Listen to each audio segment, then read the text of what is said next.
Hey everyone, and welcome back to our journey. I'm Lord Arathorn, and I'll be your humble guide and companion on today's adventure. If you're new to the journey, I invite you to follow or subscribe to the channel so you'll always know when we're starting the next leg of our adventure. Speaking of which, today we're just going to do some chill world exploration, some stuff like that. Working on finishing Eternity finally after all these years. So, yeah, we're just going to do a little bit of that and see where we go from there. Probably a little bit of a shorter stream, I would say, but nonetheless. Hey, Zalira.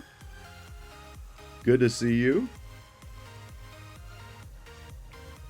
Alright, so what I'm going to do, I'm going to go ahead and switch over from my main, which is my Lord Arathorn character, for those who aren't familiar. Our guild is the Order of the Blue Heron, so I'm back after a bit of a hiatus.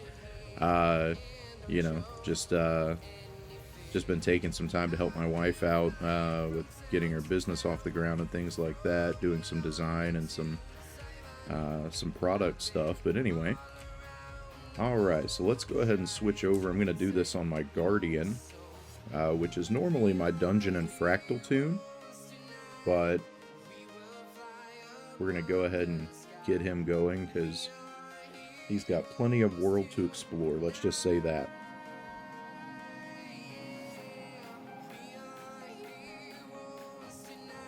Alright, so I have currently left him in my homestead, so we're just going to go ahead and go to the Royal Terrace here, and we'll go from there.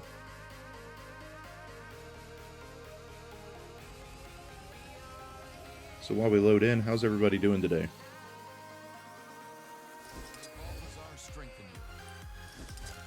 Alright, so just a little background.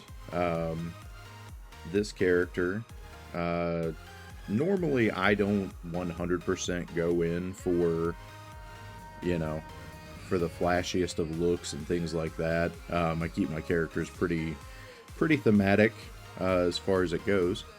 But this character, because he does, you know, run Dungeons and Fractals, and that does, you know, kind of change day-night and stuff like that, I do tend to throw every flashy thing that I kind of get on him, so he's kind of a catch-all.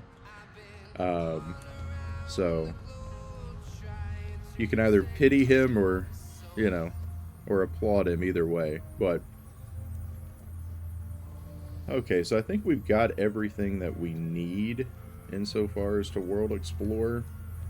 I will say that I'm going to go with a little bit of speed here for this. So I'm probably going to change over to my opposite build. Good to meet you. How's it going? And probably just run my dungeon build because I have my staff on that. Yeah, there we go.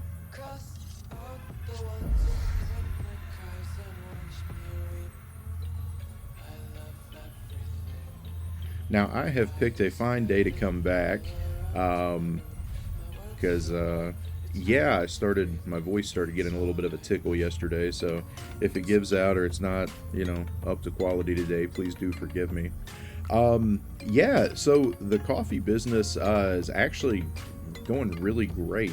We had about a 3-week hiatus between our last event and our next event, so yeah, it's going really well.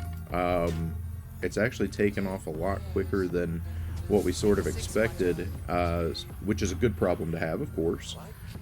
So that's what, you know, has kind of kept me away a little longer than, you know, than what I would have liked from the game and, you know, from streaming in general. But yeah, it's been really good, really good. Thank you for asking. Alright, so as you can see, we do only have about 6% of the world complete here, and now as far as that goes, I can honestly say that it is pretty much anything along the route to a path of a dungeon.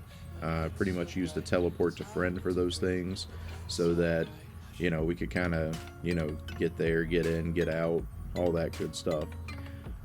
So I'm not going to start with Divinity's Reach, with the city or anything like that. I'm just going to start, even though I'm a Norn, I'm going to start, basically from, kind of the Shaymore area and, work my way down, around, and about.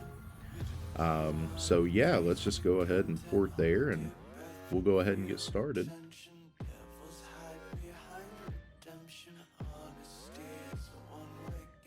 And it really, doing this really kind of takes me back, because it's been a long time since I've actually, world completed on another character. Because I've, not in any way, bragging or anything like that, but I've crafted, a handful of legendaries that I wanted and things like that. You saw Sunrise there. What I'm going to be, finishing up here is Eternity for this character. So yeah, it's I don't know, it's almost a little bit at this stage, it's really nostalgic to kind of go back and just revisit a lot of these areas. I mean, I do, of course, I'm on these maps a lot, to do just, world bosses, dailies, things like that. But, the act of actually coming back and world exploring itself, and hitting all those kind of nooks and crannies, sort of takes me back to when, first came to the game, and, the folks that came over from the MMO that we used to play with Shia as a guild. And, just so many great memories of the people, that I've met along the way. I mean, just, really just some, some real lifelong friends. We've always had a tendency, and, I don't know if it's, if it's dumb luck or just, the universe itself, kind of the whole like draws like thing. But we've always been really fortunate as a guild, to be able to draw in really like-minded people, just really good, chill, decent folks. And that's, that was always, I love the game. I love Guild Wars 2. I loved Shia. Great games, great times, great experiences. But, the thing that really kind of got me the most, was always the guild, always the people in it. Like, that's what I remember most fondly about, either of the games that I've ever played, and with the folks that I've played them with. So yeah, that's now I am looking at, because I did take, quite a bit of a hiatus, for a few years there, ironically during actually during COVID, which when you would think would be, the time to kind of play when you're stuck in. But no, I actually was away from the game for a long time, as far as it goes. So yeah, it's good to be back. We're looking at reforming the guild, and building from there. So yeah, it's it's good. But yeah, we're gonna complete this heart. I always try, because the one thing about when I'm doing stuff like this, obviously I'm coming back as a fully level 80 character, to these areas, and a lot of the stuff, it's gonna be one hit, even on this gear that is really my healing set, my support set. But what I try to do is make sure that these people, get a hit in on stuff if they're working on it, because I'm replaying content, they're playing it for the first time, and even though griefing doesn't really exist in Guild Wars 2, I can accidentally one-hit stuff, and it would keep them from, getting a hit in and therefore getting mutual credit. So I try to really, really pay attention and not do that. And be more helpful than being, kind of inhibiting their gameplay. So I really try to, it's going to go a little bit slower as a result of that, but that's just my mindset. I don't want to sit there and potentially grief anyone or anything else. I'd rather take the long way about if I have to.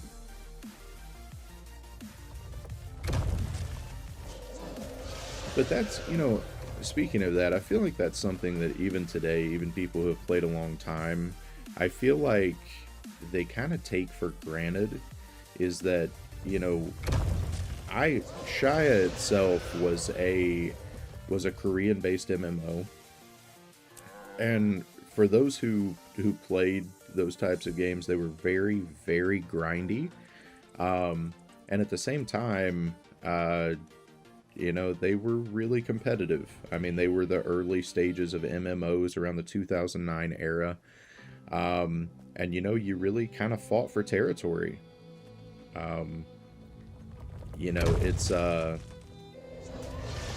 It's kind of wild that, that you think about that and you had to, like, fight for grinding spots and pools with the original, trinity, of MMOs, which, again, Guild Wars 2 is not based around requiring a trinity or anything like that for its content. So, that's really that's a really cool aspect that, again, I don't think they get enough credit for even today. I mean, it really revolutionized, pretty much, what I look for in MMOs in general. So yeah, it's really good, to just kind of be able to look back on that and, know that, and I think even with Guild Wars 3, which is not something that I will probably play, I'll probably stick with Guild Wars 2, honestly. It's just a love of mine, it's a passion. Nothing against Guild Wars 3 or anybody, who enjoys the potential play style of that game or anything like that, but I just I don't know, I really found a home in Guild Wars 2 as an MMO player, and I just enjoy just, those aspects. Yeah, Zalira, that's it was a little bit like I said, it was a little bit surprising how quickly the coffee business, kind of took off, and word of mouth and some of the opportunities that have come up with that, which is, again, awesome problem to have. But yeah, it's just, it's been really great. But yeah, I definitely understand the busy lately. That really kept me out, for a few weeks beyond what I expected. I know when you first reached out, I kind of expected to be back within about a week of that. And then things just, kind of orders kept rolling in, and, trying to catch back up with all the inventory that we sold, and, and things like that. We had an amazing turnout at the Ren Fair. I mean, we were hoping to do, okay insofar as it goes. But yeah, we did not expect that kind of reaction. And it was just absolutely amazing. We sold out of almost everything that we had, syrups, coffees, whole 9 yards on that. So yeah, it was really cool, really humbling at the same time, to know that, people enjoy something that, you've really put yourself into. So yeah, it's, just a really great win in that regard. But yeah, anytime you're ready to start the game or anything like that, yeah, let me know. I'll add you up to the guild and everything, and we'll do walkthroughs and stuff like that. Any help you need. It's a really not only beginner friendly game, but also a very casual friendly game. It doesn't punish you for being away. Like I said, I was away for quite a long time during COVID, actually, and coming back into it, don't get me wrong, there's a lot of content now to play and catch up on or to be able to play, but it's not something that, it's not like it has to be done right now for you to still remain competitive. And that's another thing that I've always loved about the game, is that if it does require you to step away, because let's be honest, I mean, life happens. And so if it does, you can come right back into it, and it really is kind of the riding a bicycle thing. Like, you can pick up right where you left off, or even, kind of jump ahead a bit if you're doing something at that point that you want to do something else. There's just so many different avenues to explore with the game that, it really is amazing, and you don't feel punished for being away for any amount of time. So yeah, just let me know.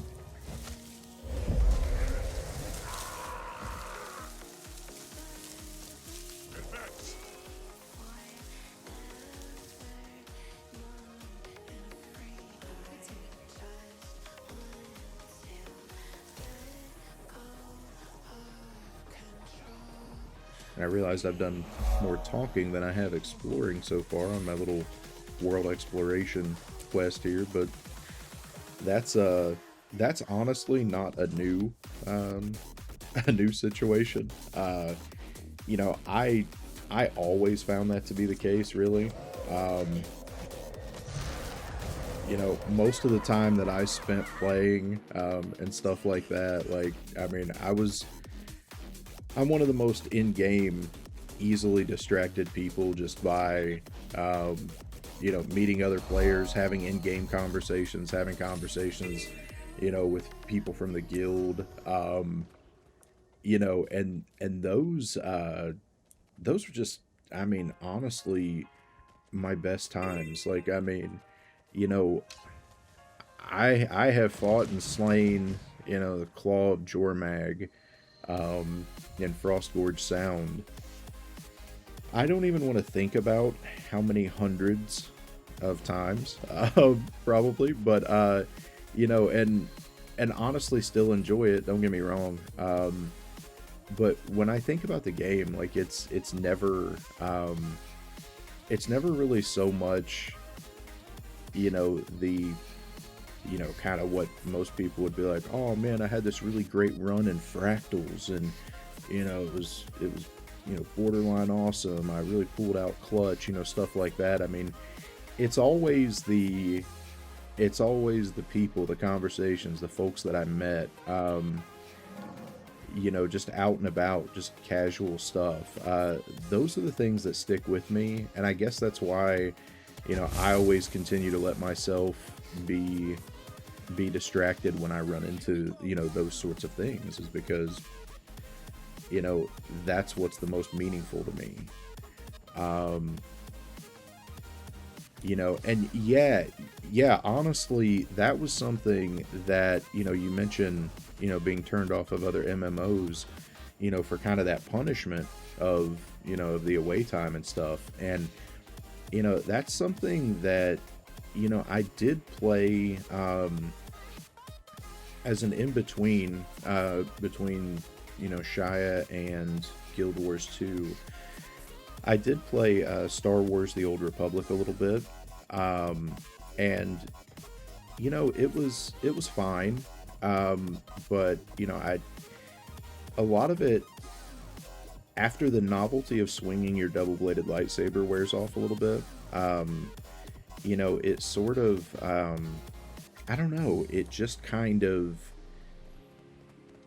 I don't know, the PvP felt really imbalanced.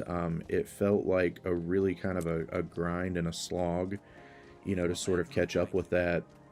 And, and it just, anything that you were doing as far as, if you had to be away, and my background is in food service, as a food service director. So that was kind of a thing that, when I would have events or anything like that, you know, it just really, like, I felt like, you know, I was so far behind when I would have like a week of events and come back to it. And it's like, you know, that's just not a good feeling. Like it really is rough. And I played Rift for a little bit too. And just really couldn't, I don't know. It sort of had that same kind of feel. And, you know, like I needed to be 80 to enjoy the game itself. And I just really didn't, I don't know. I just really didn't like that feeling. And, you know, I never had that when I came to Guild Wars 2. It really just, you know, I felt like I could play and enjoy the game really at any level along the way. And so, yeah.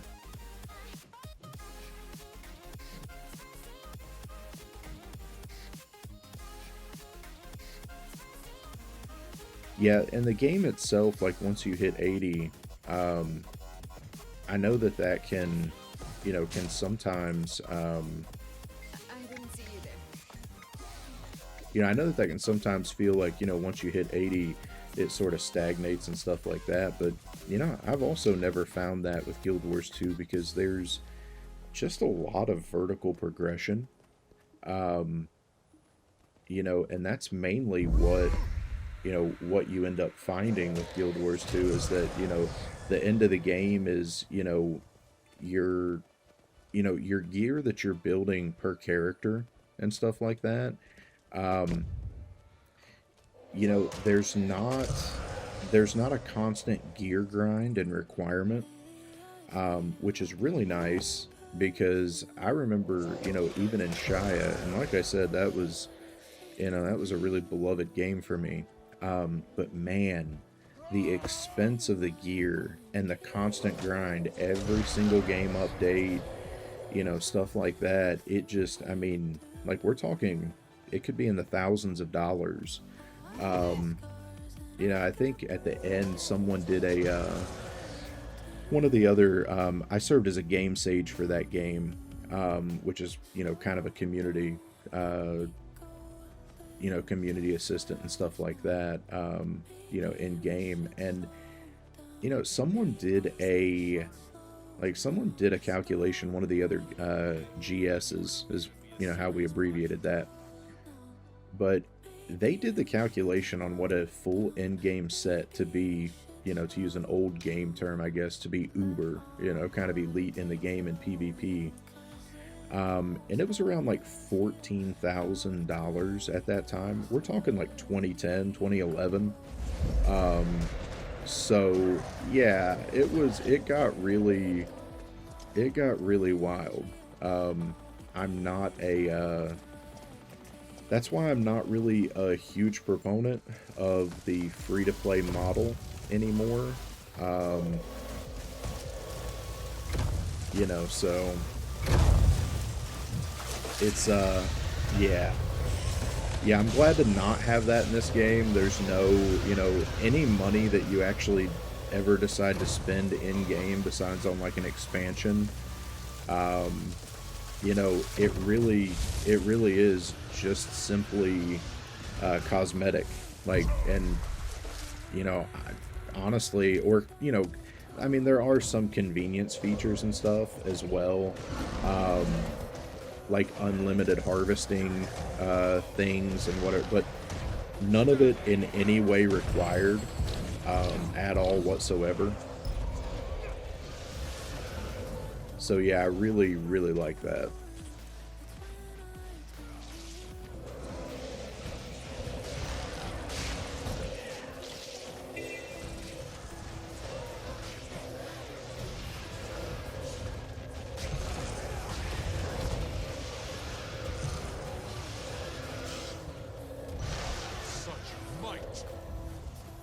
And you'll notice on my screen, because I haven't been in a lot of these places, you know, speaking of the new player experience, there are a lot of really good things that pop up as far as, you know, and you can kind of read that there on the screen as far as, you know, giving you kind of some tips and tricks.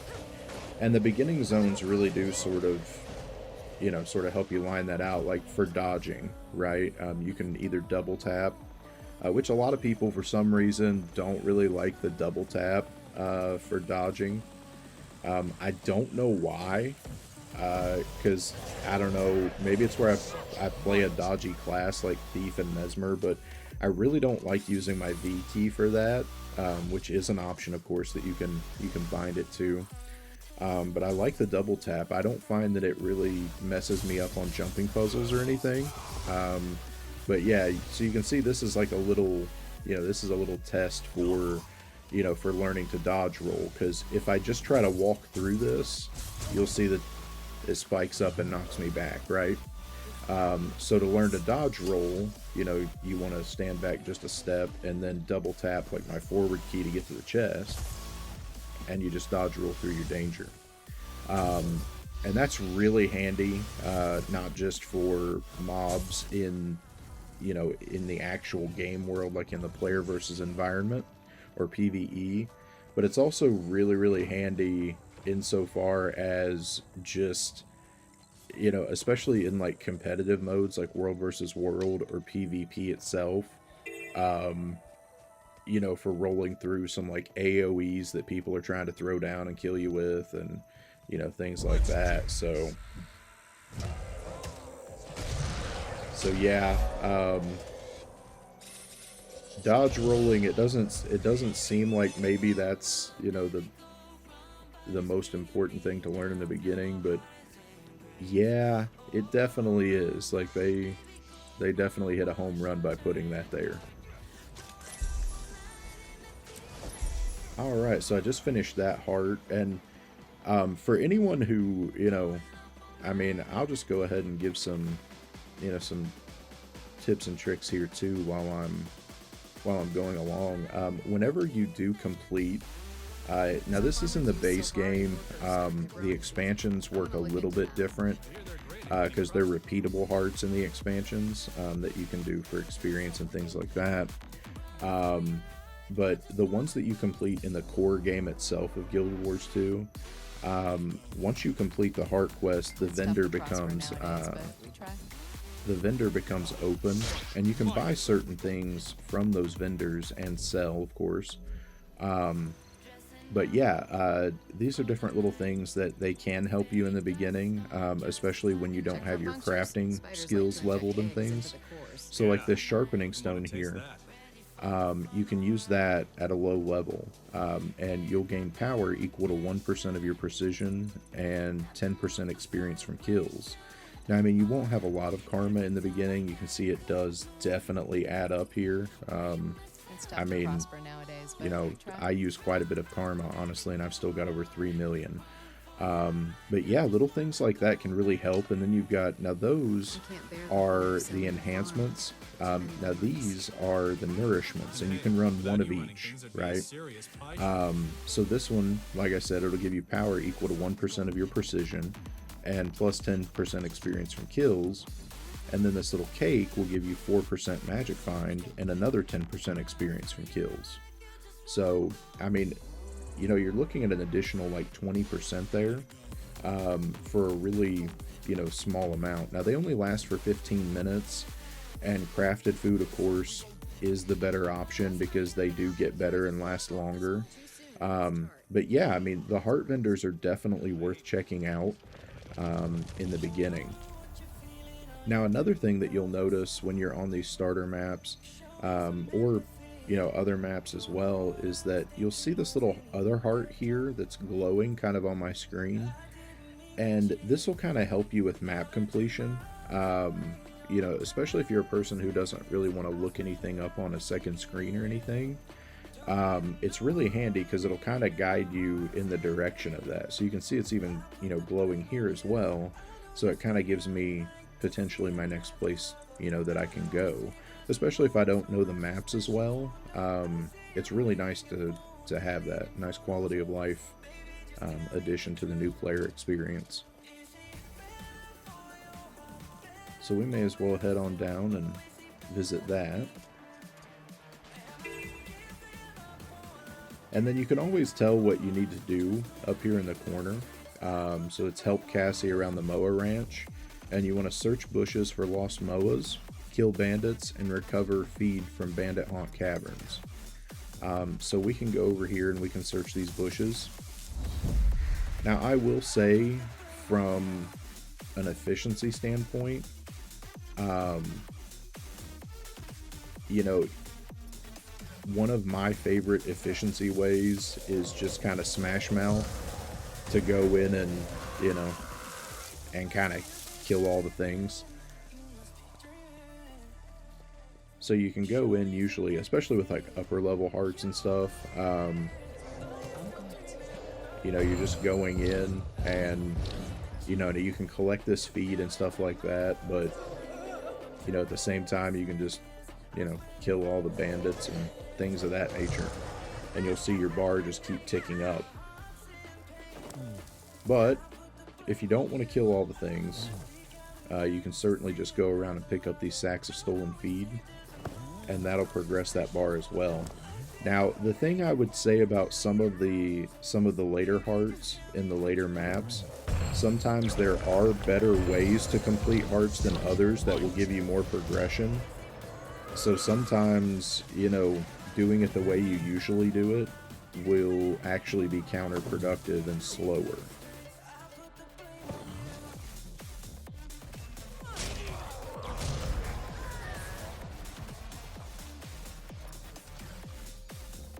And like I said, I try to stay out of the way of people who are, you know, who are new or doing this for the first time or anything like that.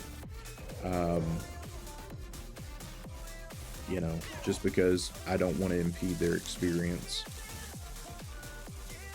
So, I mean, of course, I'm not doing it, you know, as efficiently as I could were, you know, the area empty, but I just, you know, I kind of like to stay out of people's way and, you know, let them have fun with the experience.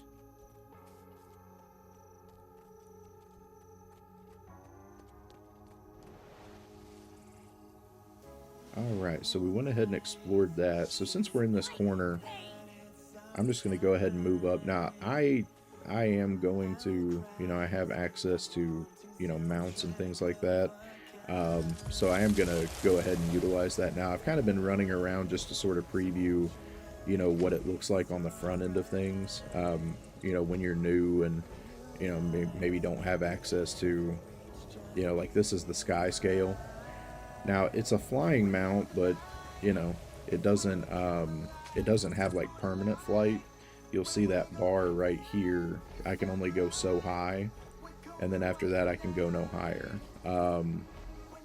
You know, and I will start to lose altitude as I go a little bit. Now, mine are maxed out as far as my, you know, my different things, because you can go into your hero panel and go in here to masteries.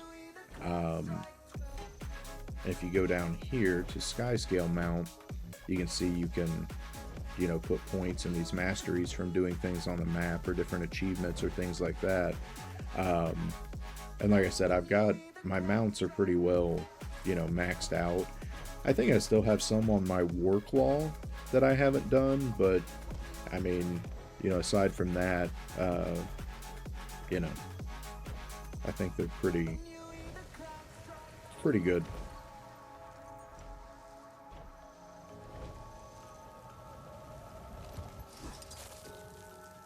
So we're just going to carry on through here.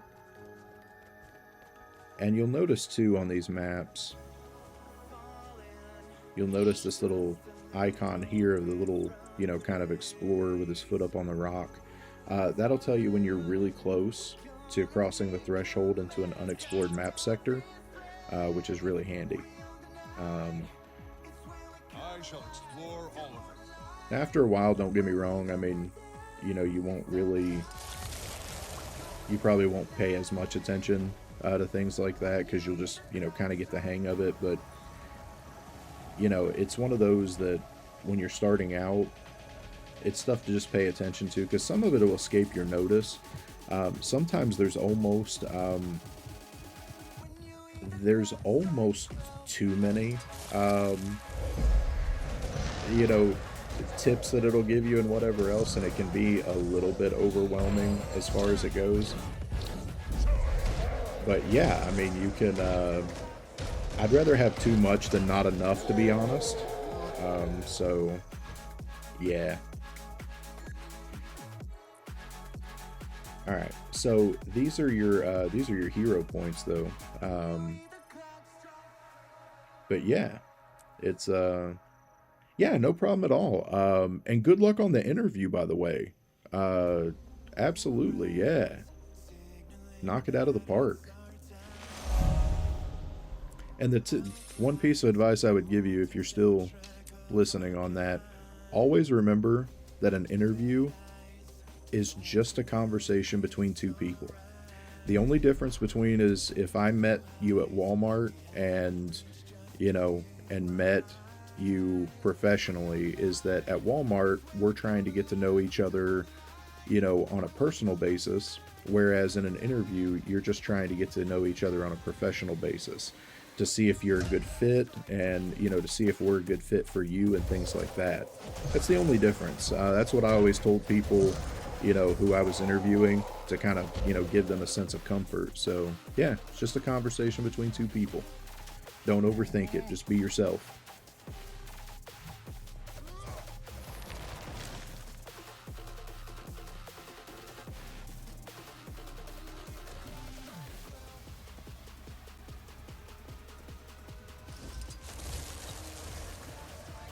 Alright, so I'm going to go ahead and mount up, and we're going to speed up our exploration just a little bit here. Knock out some of these vistas.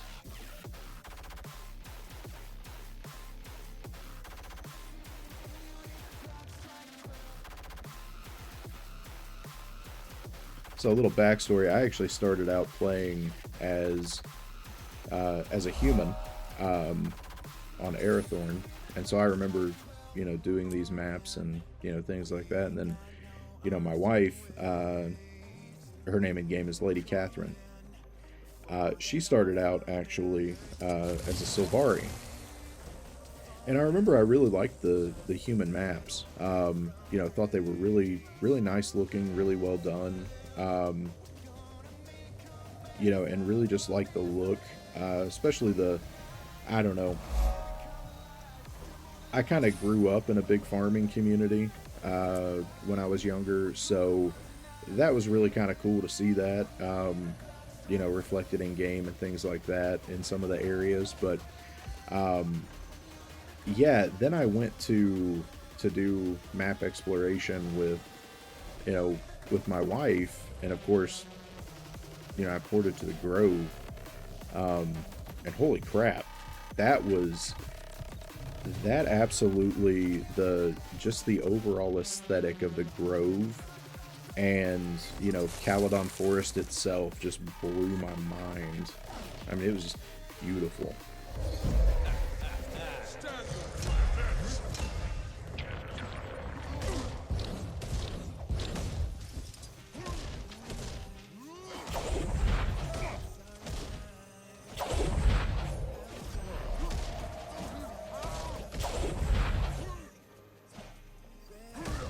And like I said, this is my,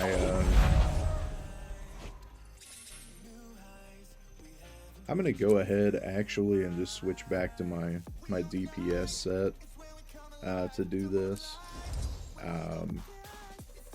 Because I don't really so much need the additional quickness and everything, because I've got my mount. I was just thinking of doing world exploration old school style more than anything else.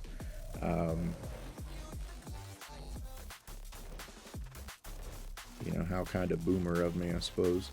Because I can honestly say I don't think I've ever actually done world completion. I think I did all of it, like, that I wanted for my legendaries, like, you know, back in the day, kind of, you know, pre-Path of Fire. So, yeah, as far as that goes, I don't know. So, yeah, I guess this should be a whole lot easier and quicker. Doing it this way.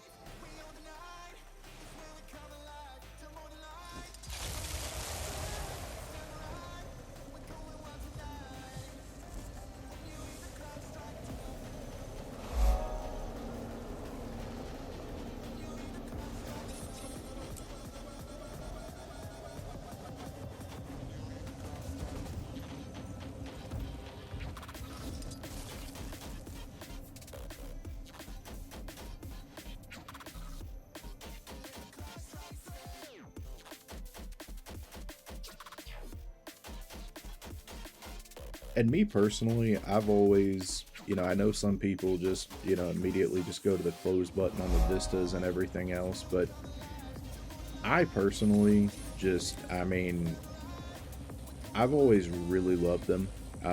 They're part of the reason that I fell in love with the game.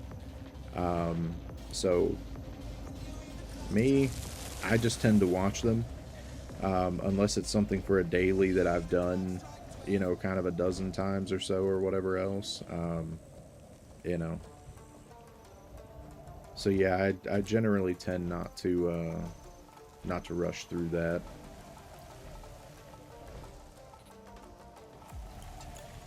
And plus, we're just doing this world exploration, just, you know, like I listed it, it's just nice and chill. We're just kind of going at our own pace, just, you know, sort of chit-chatting and, you know, all that good stuff, so.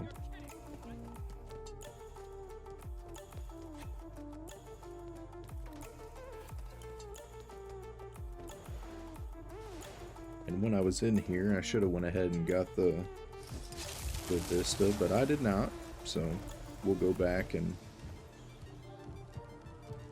pick that up.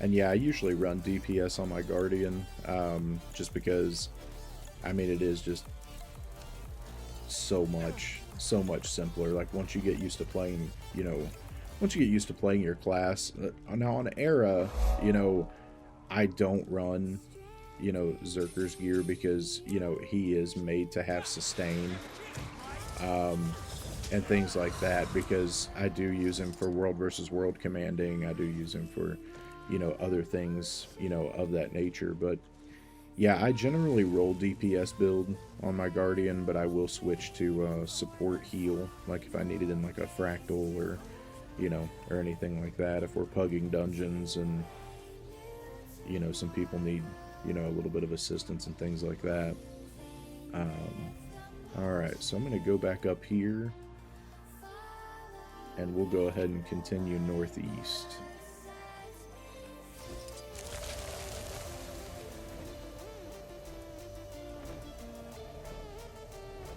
It does honestly sort of feel, you know, kind of like cheating, you know, as far as doing this on a mount this time. It's just sort of wild.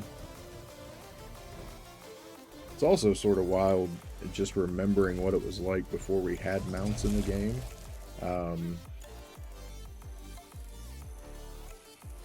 I don't know. That was just, boy, oh boy, it was a lot of walking.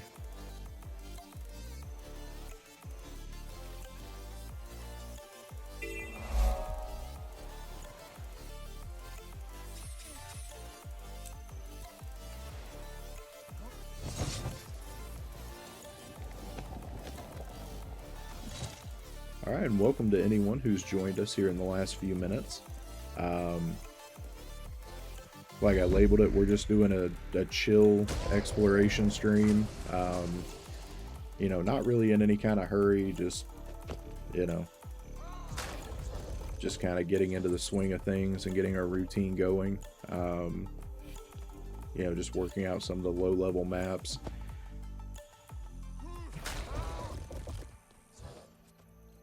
I haven't done it in, you know,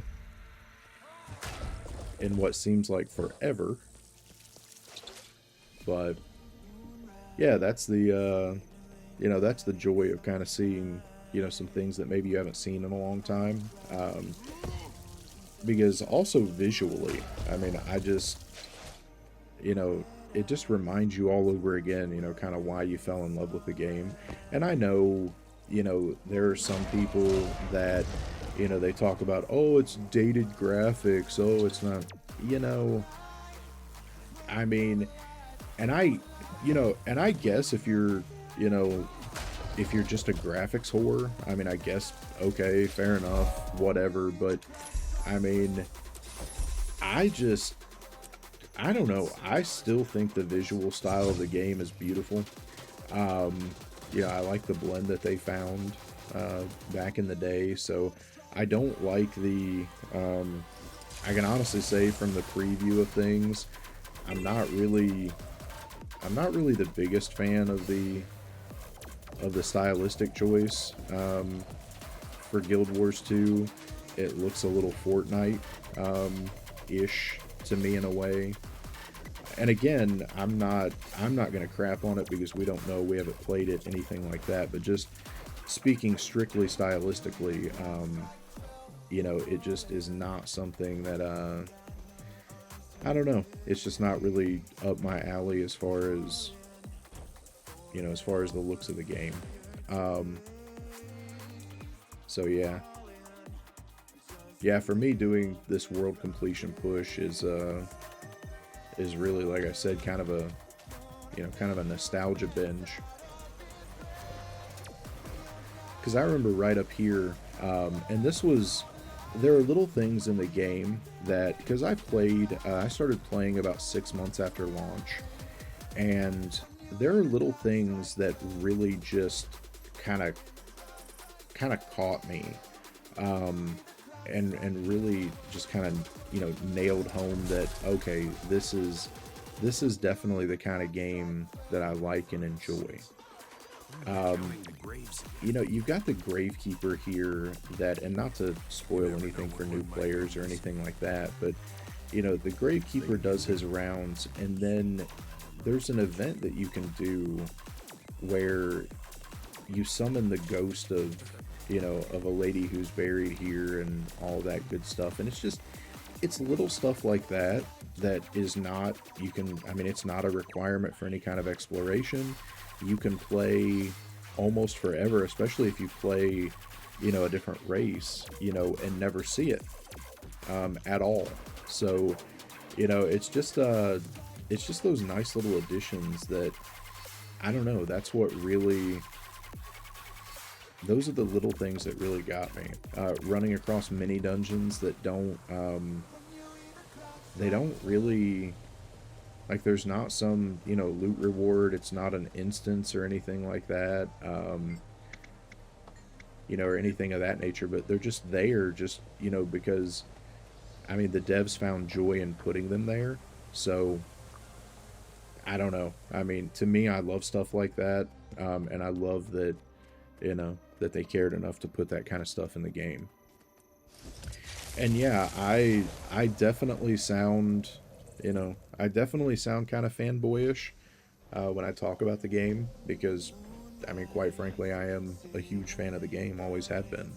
So, yeah, that, it probably sounds like that for a reason.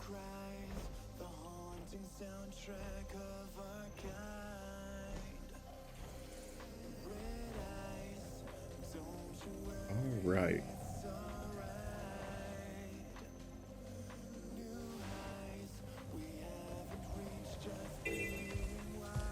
So we're just going to keep on knocking this stuff out and collecting waypoints and everything along the way.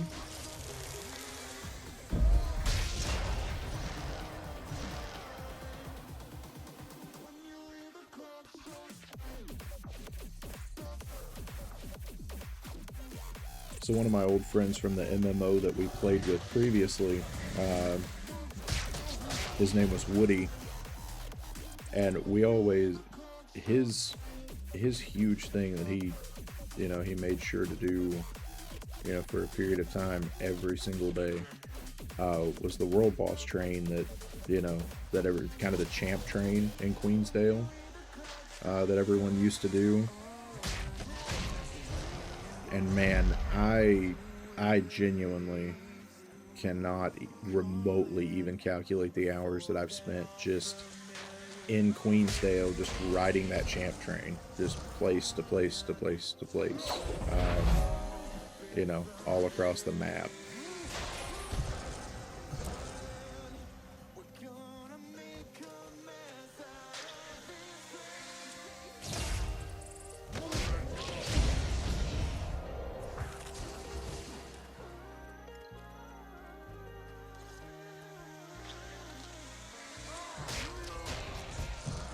Now, that's one thing that I'll say is that, I do wish that the repeatable hearts in the expansion content, I do wish that they were a little bit quicker to be able to complete. Kind of like, you're kind of seeing, you can sort of blaze through these pretty quickly. Because if you're going to make a repeatable heart, like, I do wish that, that we could kind of get through them a little quicker.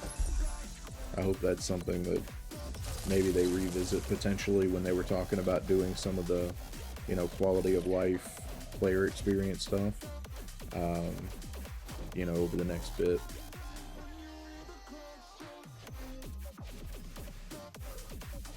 Oh no. See, that's actually a huge pet peeve of mine. Sort of that bait and switch that they do.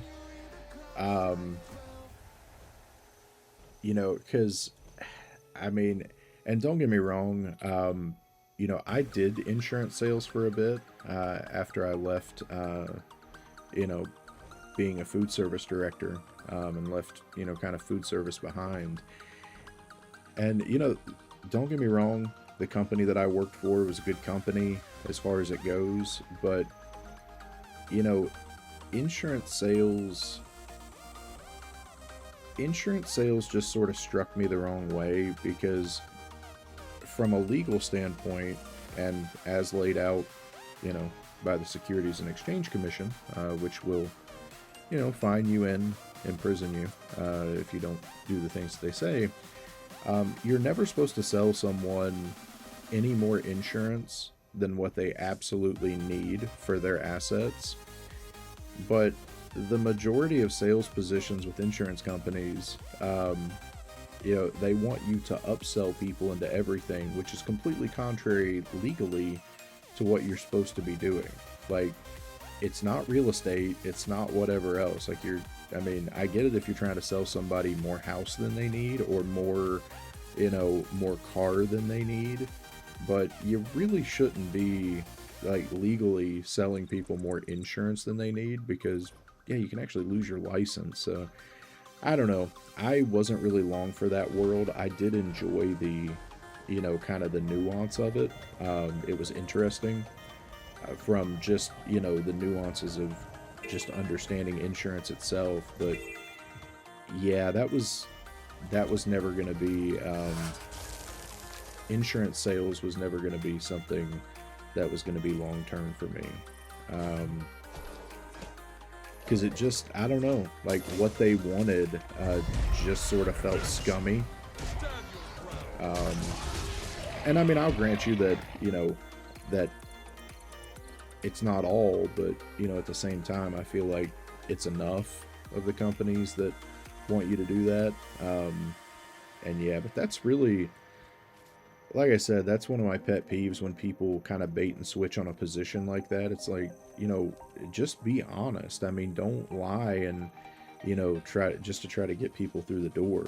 Like, tell them what they're interviewing for so, you don't waste their time and they don't waste your time.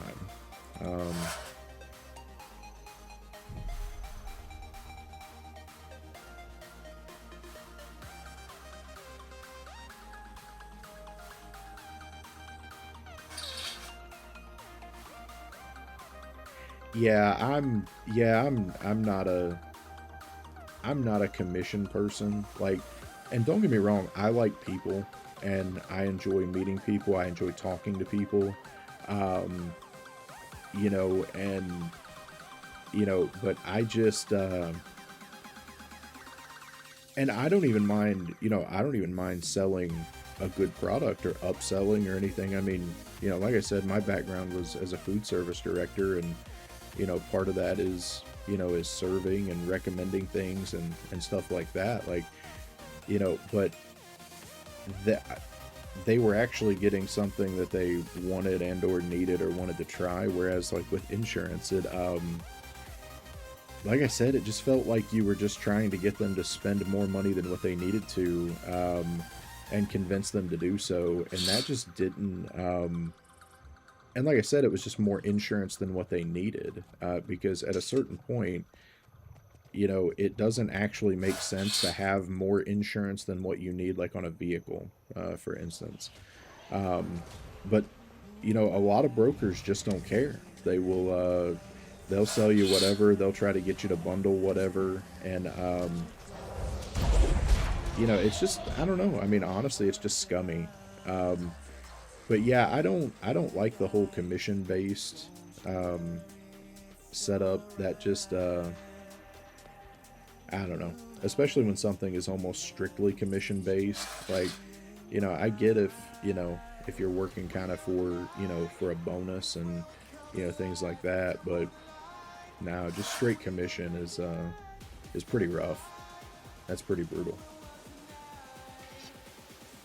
Now, some people love it. I've got friends who work, you know, strictly on commission, across different, you know, lines of business and things like that. And I mean, they absolutely, I mean, they thrive on it. You know, they see it as a challenge. They, you know, whatever else. But yeah, for me personally, I'm like you, Zalira. I don't know. It's just not my cup of tea.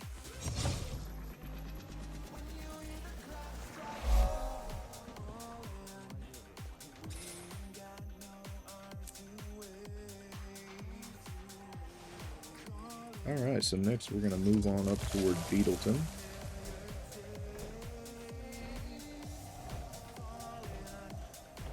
Alright, and welcome into anybody who's joined us in the last little bit. We're going to go over here and catch some crabs, it seems.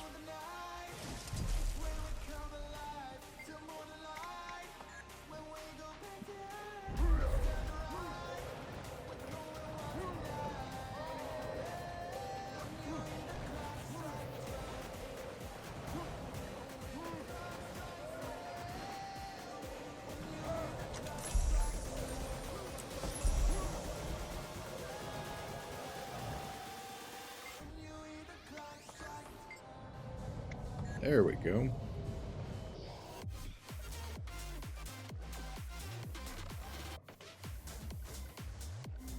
Come on, follow the leader here, buddy. There we go. Thought I could just attack him and draw him in, but apparently not.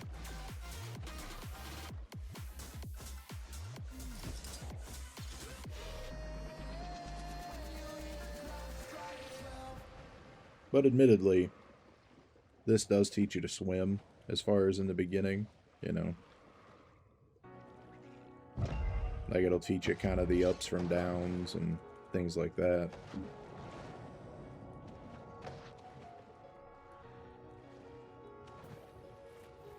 Come on.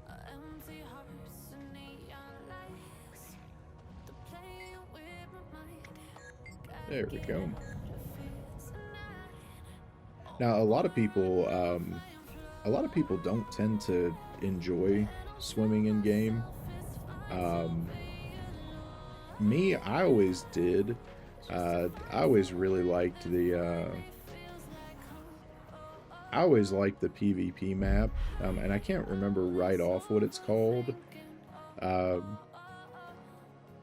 That's gonna bug me now that I can't remember it. But yeah, like, I always really enjoyed it. I always really excelled in that map. Maybe that's why I enjoyed it. I don't know. You know. But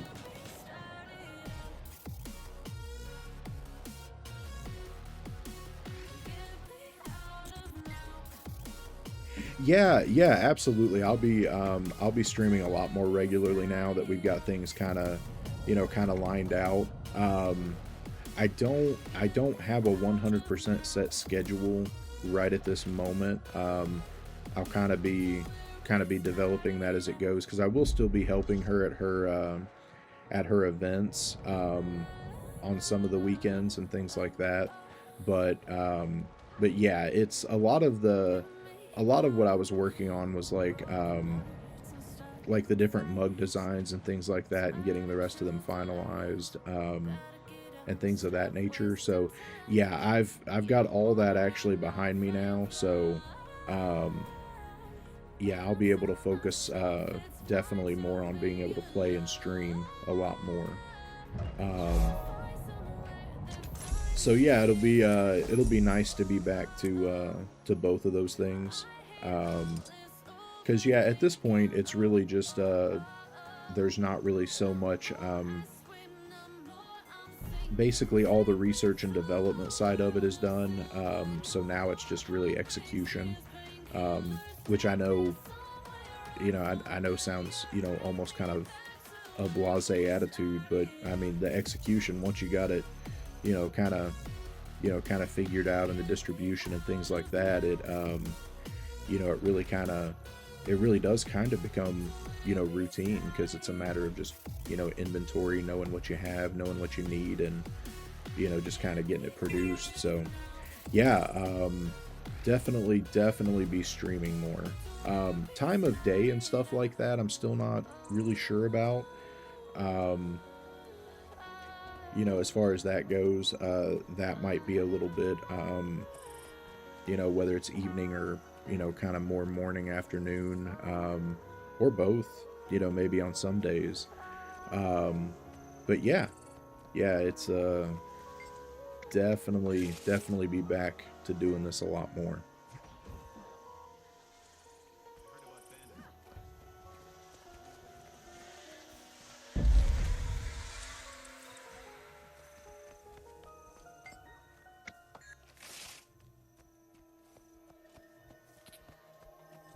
And so yeah, doing a lot of the doing a lot of these hearts and stuff, like it's not anything really, exerting or anything like that when you're doing map completion. Um,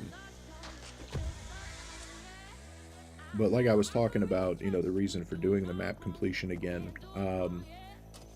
One, for the legendary, as far as it goes, whenever you do map completion, you get a token for making your legendary weapons when you do them.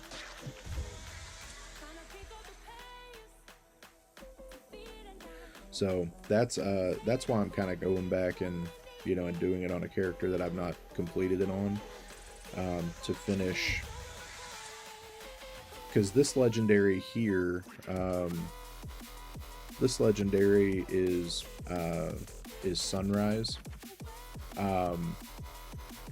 and its sister sword is actually called Twilight, which is more of a nighttime themed greatsword, and you can take those two swords and actually combine them in what's called the Mystic Forge, and it'll give you one sword called Eternity. And what it does, it displays sunrise during the daytime hours. Like right now it's night, so if I had Eternity, it would be displaying the sister version of this, which would be the nighttime version of it. So yeah, it's and I don't use Greatsword on any character except this one. So yeah. It's and the reason I really like these two weapons in general, because what they do, if you ever actually look up, they're based on a picture. So it's almost like when you can see as I'm, moving around here, it actually is based on a painting of a sunrise. And Eternity, or I'm sorry, Twilight, its sister sword, is based on a painting of like the dark universe. And then, Eternity is both of them. So in daytime it displays sunrise, and at nighttime it displays wow, I just keep interchanging the different ones. But yeah, it's just it's really cool. And then when you draw it out, like even when it's almost like you're painting as you're swinging, because if you notice, you can see pieces of the picture as you swing, or even in your projectiles, it'll throw, your legendary and stuff. Like if I just, do that, like, I don't know. I've always really enjoyed them, even though I don't use Greatsword. Like I said, on a lot of my characters, I really like them. And I do use it on this character for DPS, like for, you know, dungeons and fractals. So, yeah, be nice to finally complete it. It's one of those things that I keep telling myself that I'm gonna go ahead and make and finish and whatever else, but you know, then something else comes up, or you know, I'll do another legendary. Like, you can see this orb floating around, you know, my head and whatever else. The legendaries generally use like the same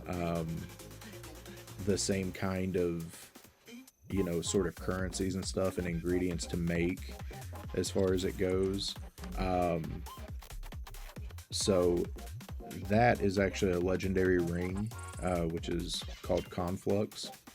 And it's really nice because, I mean, it's infused and attuned, so you can put 3, you know, infusions in it, and you get to use it. The really cool thing about the legendaries is that when you make them, one, they're stat changeable. So if you ever decide to change your build or anything like that, or run 2 different builds like I do, you can use it on each one of those builds. Whereas with regular gear, you would need 2 pieces of gear to do that, right? And number 2, I mean, obviously, it looks really nice and whatever else, but yeah, and you can use it on.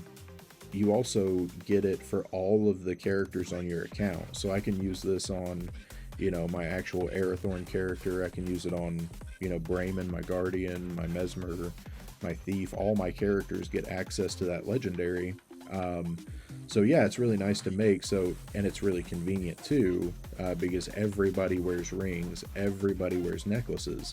You know, so it's really good in that regard. But yeah, it's crazy. And no, I don't mind at all. You can, yeah, you can definitely share it. I would really appreciate that. Thank you so much.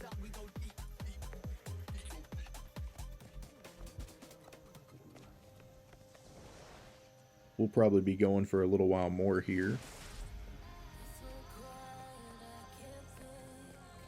And I figure world completion is just kind of a good way to sort of get back into things and, you know, kind of get back into form and all that.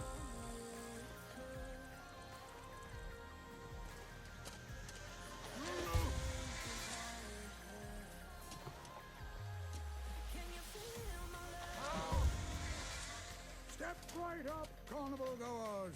Test your strength against mine, and win. You think I'm too old to kick your tail? Don't stop the great fights.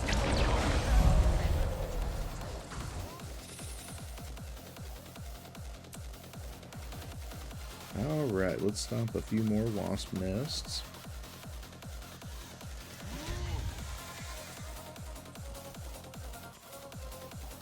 Now this is actually the location of one of the dungeons, which you can see on the icon here. It's Caudicus's Manor. And the thing about the dungeons, you know, they do go in story order and things like that, but I can genuinely say that it is one of my least favorite dungeons in the game. The stupid bandits, like, I hate the sharpshooters. Like, I mean, you know, it should be something that, you know, you get used to over time or whatever else, but I don't know, for whatever reason, that dungeon is just, it's terrible. Oh boy, just heard some thunder outside.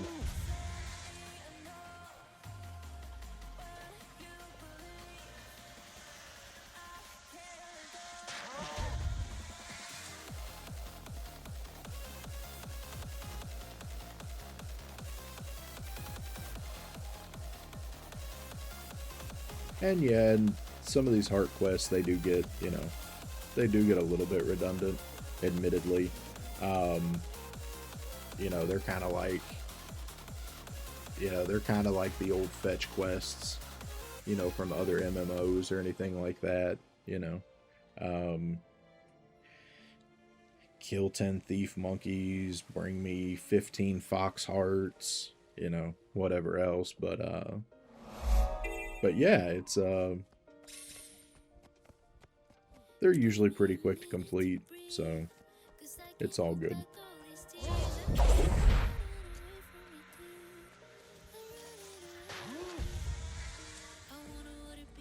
And it's got to be done if I want to make Twilight and upgrade it into Eternity.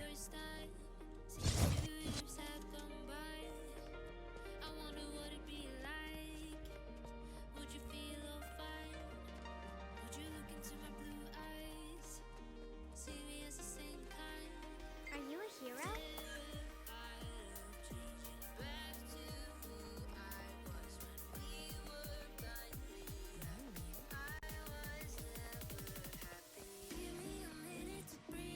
There's another nest.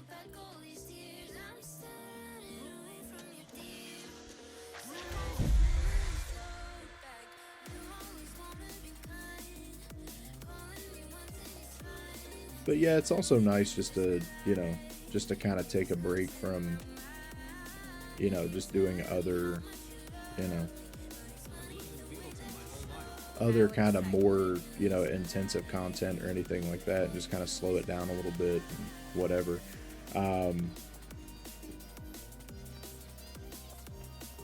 Because, you know, I mean, generally there's always something going on. I know I just wrapped up the, what was it, the beetle racing yesterday. So, you know, that was not the best beetle racer. I'm gonna be honest. I'm pretty decent on a lot of the mounts, but yeah, beetle racing, I just cannot get the hang of drifting. I don't know. Like, I know it's my controls, and I don't want to change them because I pretty much have gotten used to the way that I've played over the years, so I don't want to, like, swap those out and stuff. But yeah, it's, you know, oh, I'm so bad at it.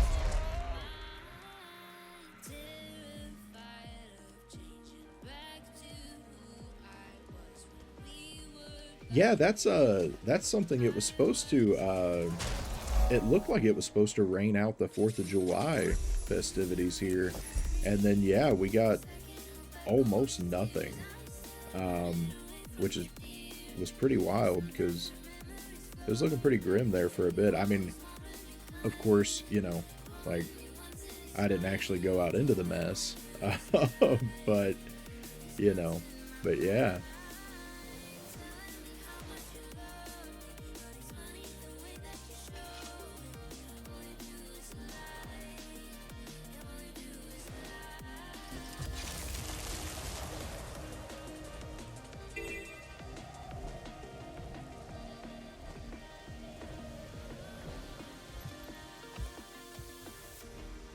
But yeah, that's one thing about, you know, about Guild Wars 2 is I've never, you know, I can genuinely say that I've never run out of anything to do. You know, because there's always something that, you know, for example, that I'll put on like a back burner, or that I've just, you know, that I've just not done, or, you know, or something else like that you come back to.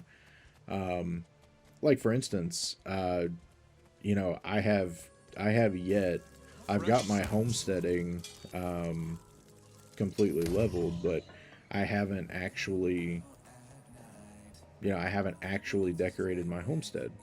You know, I've even got lots of supplies on my character that I have that stores them. But I just, you know, that's just something that, you know, that's kind of a slow period project that I've just, you know. So yeah, I mean, it's just, I never run out of things to do. There's always something that, you know, I can work on, I can make, I can do, you know, whatever it is.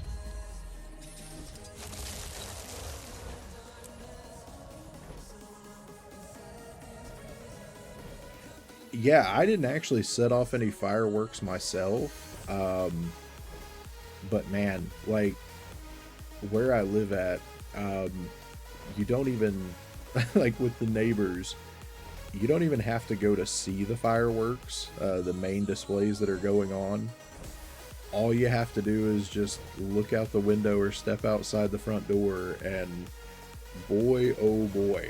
Like, I honestly don't want to imagine what all of my neighbors spent on fireworks.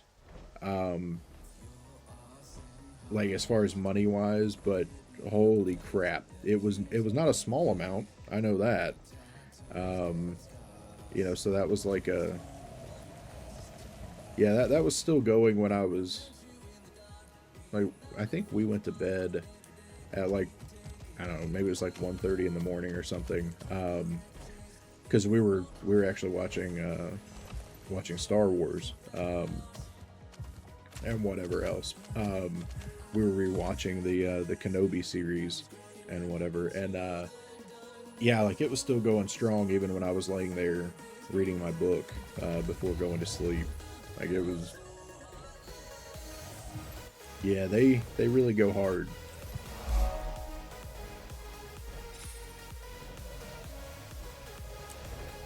Which is kind of, I mean, and I say that, but I mean, it's kind of, it's kind of nice and completely understandable, because, like, they're all the kind of neighbors that only go hard, like, on the normal times that everyone, kind of goes hard.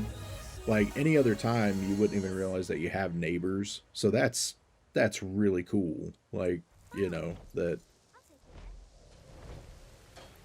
you kind of get sort of the best of both worlds thing.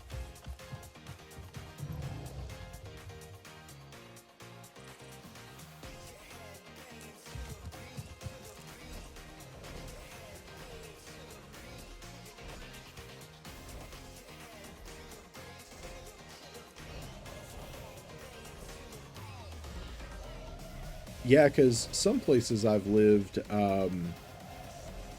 they don't just celebrate on the 4th. Like, when we used to live in one of the cities in Kentucky, and boy oh boy, there is patriotism, then there is whatever you would call what these folks were doing. And it was one set of neighbors, and again, I don't want to imagine what they spent on fireworks. I have no idea, but I hope they own stock in Black Cat, at least. Because, man, for like the week preceding and the week after, I mean, like, every night, it was just, I mean, like, it sounded like some Vietnam movie. I mean, it was crazy. And they'd go out at like 2 hours a night. Like, I can't even imagine, like, the amount of fireworks either.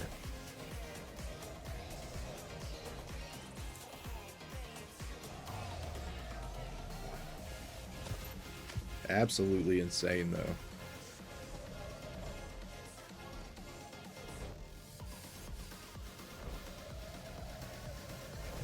Yeah, they were they were definitely special neighbors. We'll say that.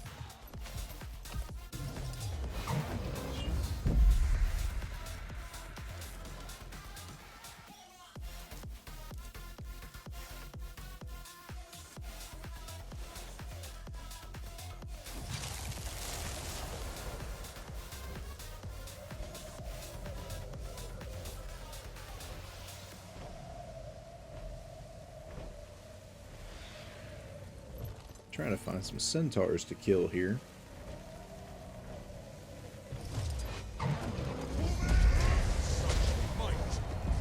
There we go.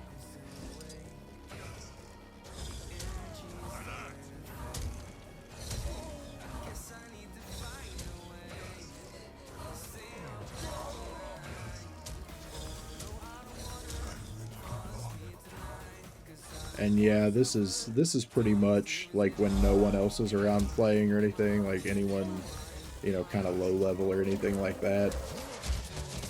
You just sort of You just sort of stand and just auto aim everything and murder them.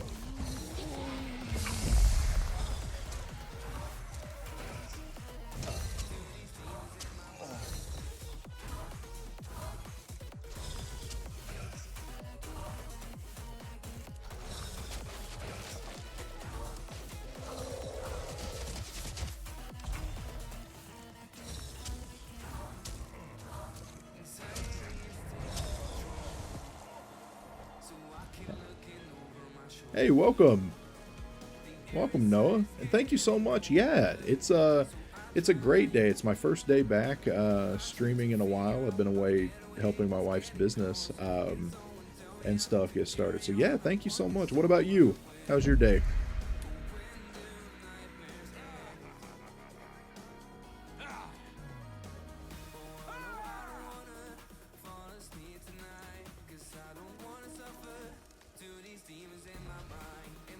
Just kind of, as far as for me, just kind of working out, you know, some world exploration.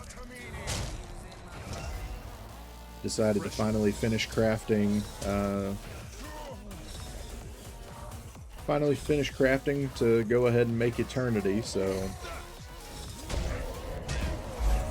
just kind of doing a chill stream while completing some of that stuff. There we go.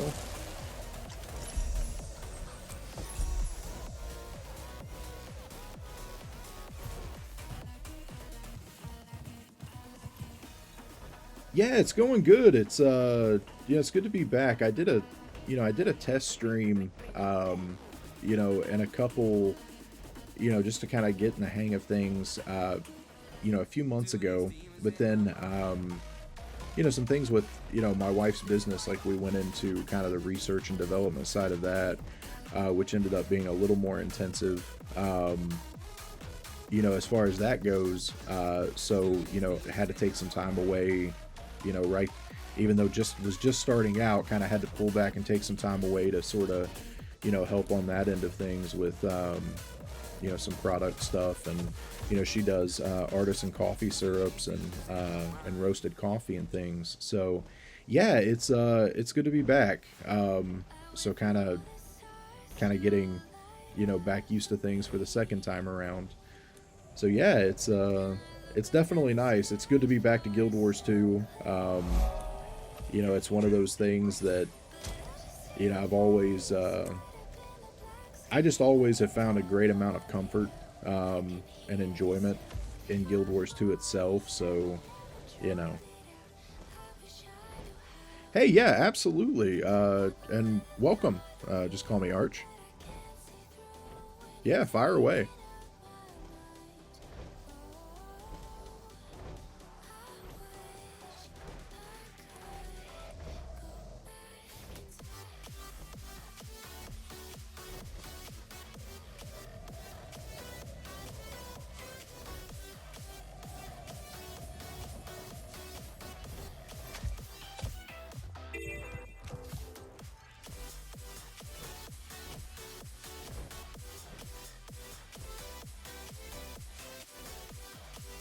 Oh, well, awesome. Well, welcome to Guild Wars 2. I've honestly played since about 6 months after launch, and,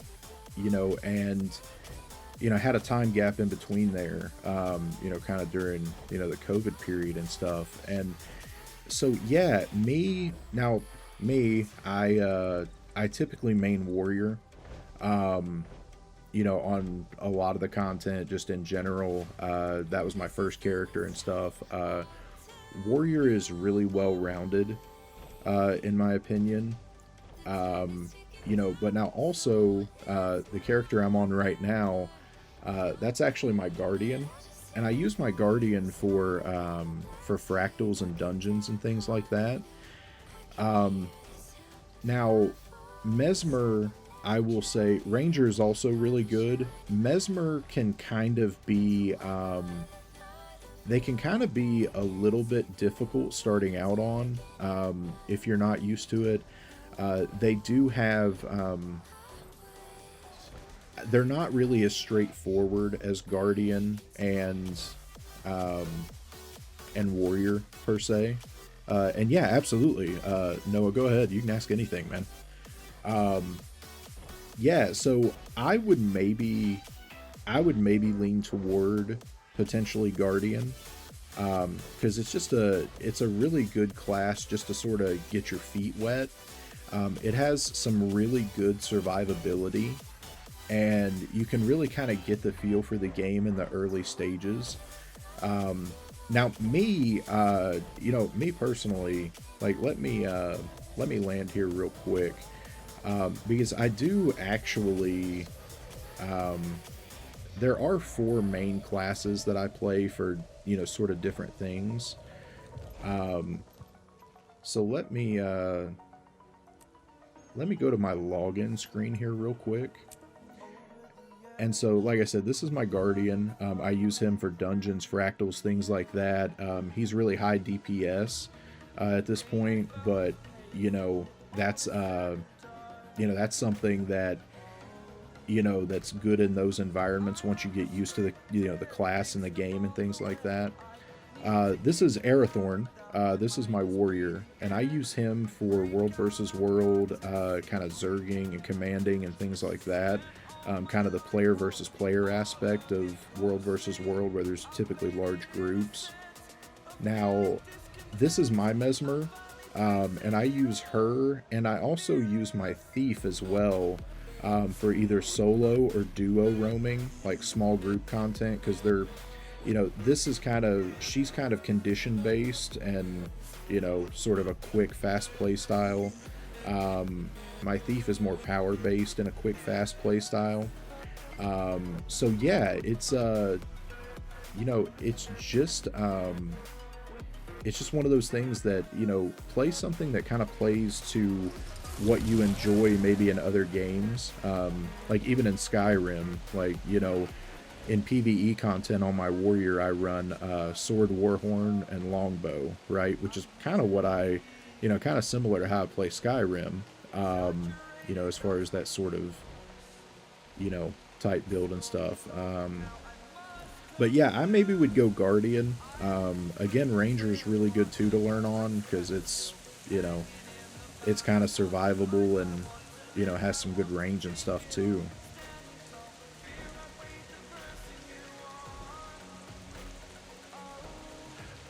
As far as the emotes, I don't know if I have access to those in the beginning. I don't now as far as what do you mean as far as added VTuber, Noah?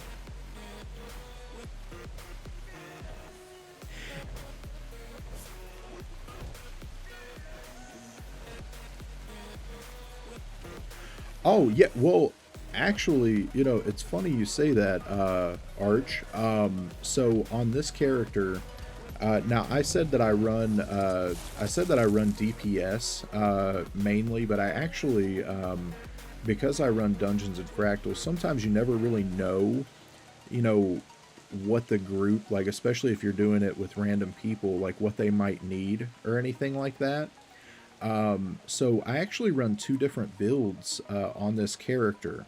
This is my DPS build, and I run a greatsword and a longbow, right? And that gives me a little bit of a ranged option as well as, kind of an up close option. But I also, my second build is actually my support build, and this is almost it's strictly healing and support, right? So as far as my gear, I run a mace and a shield, and I also run a staff. And the reason for that is, so on my staff, anytime, and it's a good world versus world kind of support build too, insofar as that goes, because when you have this out, so you start off with your staff, one, not just for yourself, but for your allies. You can always throw down this symbol of swiftness, and you can throw it out in front when you're running or anything like that. The really important one here, though, with staff, though, is Empower. This allows you to give a little bit of healing, but also might, which everybody loves might because it's going to make the fight a lot better. But it'll give might to your entire party, and you'll see that pop up here. So you got 9 stacks right off the top, right? And then if I switch to my mace and my shield, I've got what's called a break bar. Whatever else, you know, it's basically it's defiance, and sometimes it'll pop up on an enemy, and you want to like break that as quickly as possible. So you actually have access to that as well. You know, so with that shield 5, I can hit the break bar as well with a few other skills, but also the heals from my mace. So if you look at this, every 3rd strike, I'm going to do small heals, and then my symbols on this do regeneration and healing as well. So if I throw that, every time I throw that down, as long as my party's within that radius, that field, they're going to be healed. So yeah, that's, I think you would probably really, really like Guardian. There are play styles with Ranger, especially as Druid or something like that.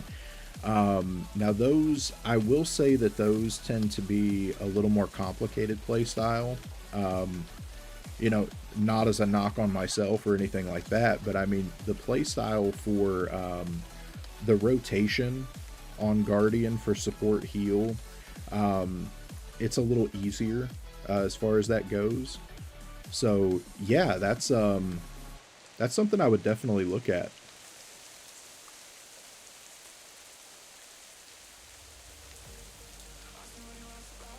Yeah, you know, that's actually something I had looked into a little bit, Noah. You know, in the beginning, I decided to go with the PNG version for now, just because I didn't,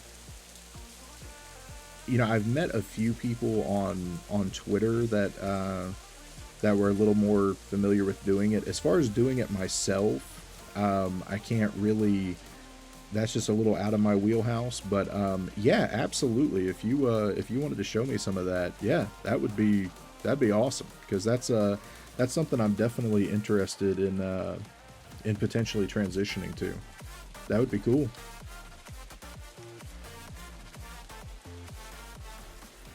Yeah, my contact email and everything should be on my Twitch page down there in the abouts. But it's just LordArathornGaming@gmail.com. Yeah, that'd be great.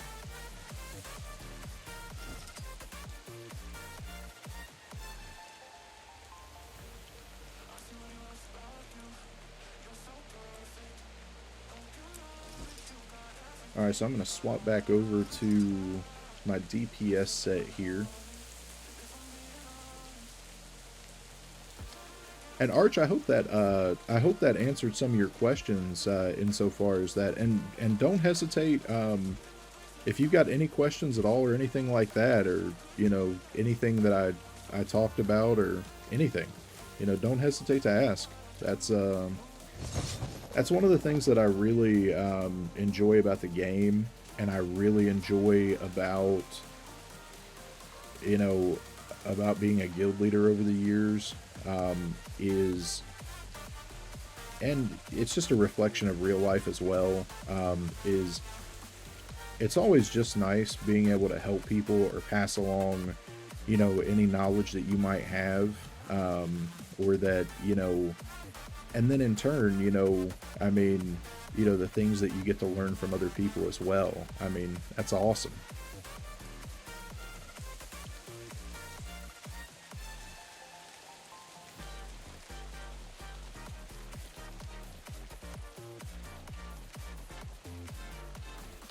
Well, that is definitely something that, as far as the customization in Guild Wars 2, Arch, that that you could probably throw together a really, really, really close approximation of a Captain America with Guardian, because there's so many different there's just so many different looks and so many different, and I can't really 100% think of the helmets right off hand, the names that would fit, but there definitely are, that you could, I mean, whether you wanted to go classic or, you know, whether you wanted to go, you know, with a newer look or anything like that, like you can definitely achieve a lot of different looks.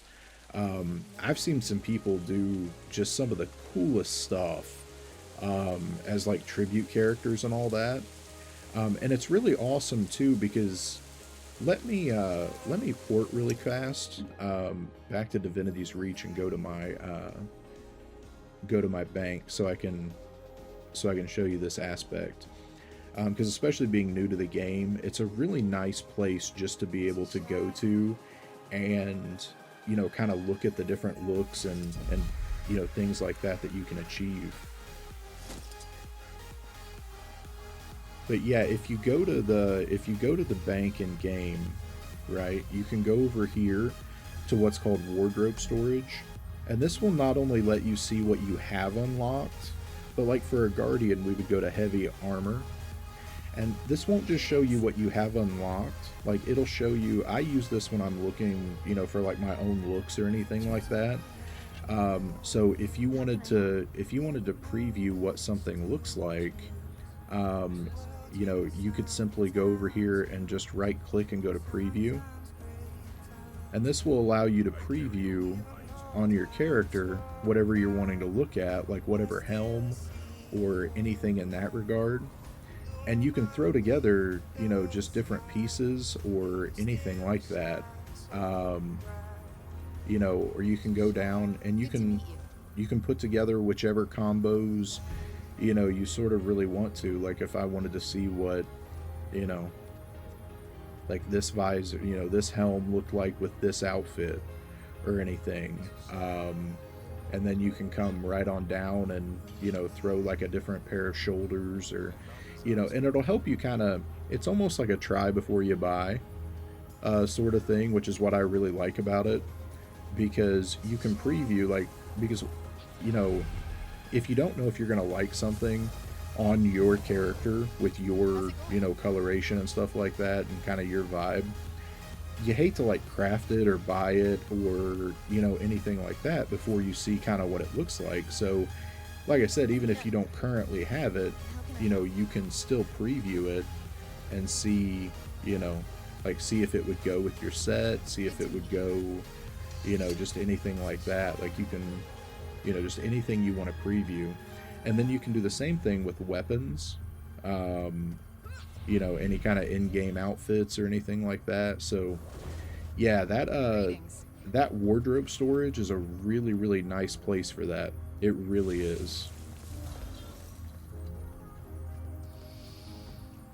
And then you can, of course, you've got access to, you know, and the good thing about dyes in the game is they're not really expensive.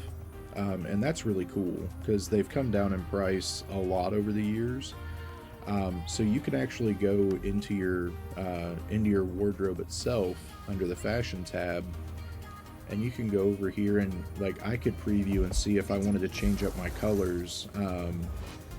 And you can even preview dyes that you don't have unlocked as well, so you can kind of see if that matches, you know, kind of the color, the specific color you're looking for. Because one thing I will say is that the dyes themselves can look different, slightly different, between if it's, you know, if it's heavy armor made out of metal, if it's leather armor, you know, which is medium class, or if it's light armor made from cloth. Like sometimes it will show up differently. So, you know, just because it's the perfect color match on one, doesn't necessarily mean that, you know, that is. No, thank you so much, man, for following. You are awesome. Appreciate that. And also, yeah, I just saw that. I do have my Discord. I don't really. It's not really super set up at this point for everything, but probably right now the best way to contact me would probably be by email. But give me just a second and I can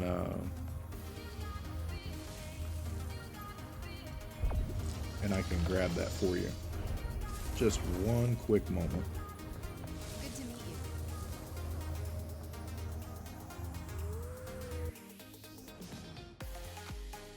you. Go ahead and just get that pulled up here.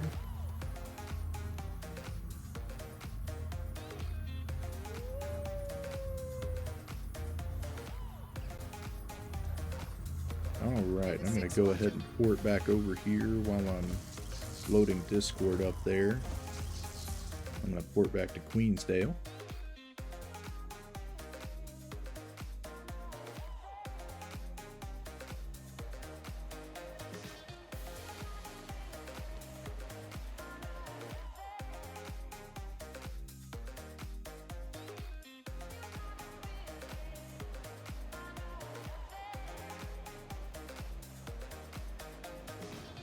Alright, just give me one quick second to get that Discord pulled up there.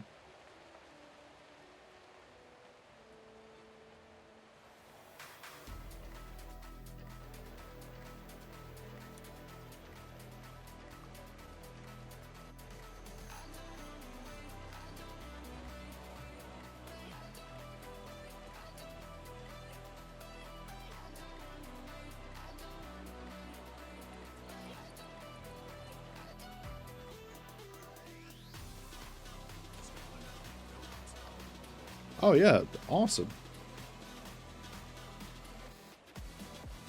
Yeah, absolutely. Give me just one quick second and I'll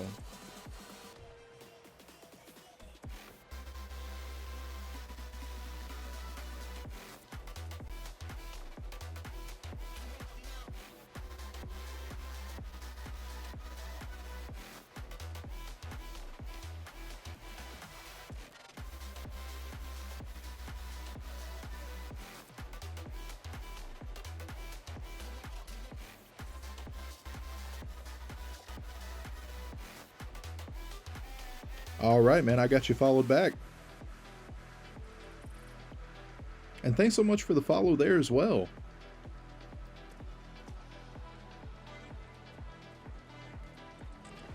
All right, let's see. So we were heading toward, let's go ahead and head over toward Crichton Freeholds here.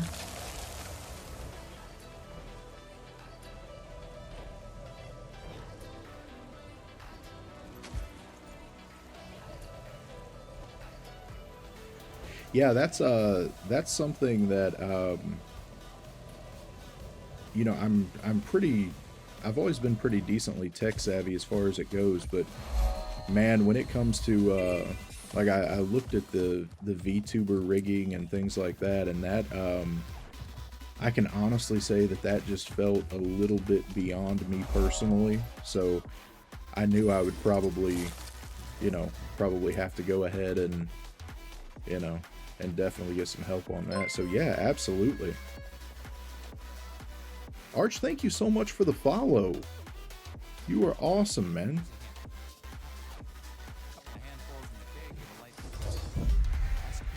I wasn't. Good. Because my Yeah, it's good to be back in the swing of things and just, you know,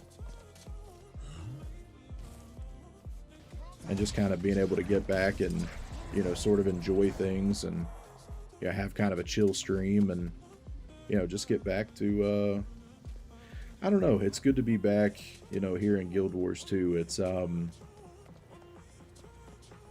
always felt, you know, similar to, as far as Guild Wars 2, I've always felt about it in a similar manner to kind of the way that I've always felt with books.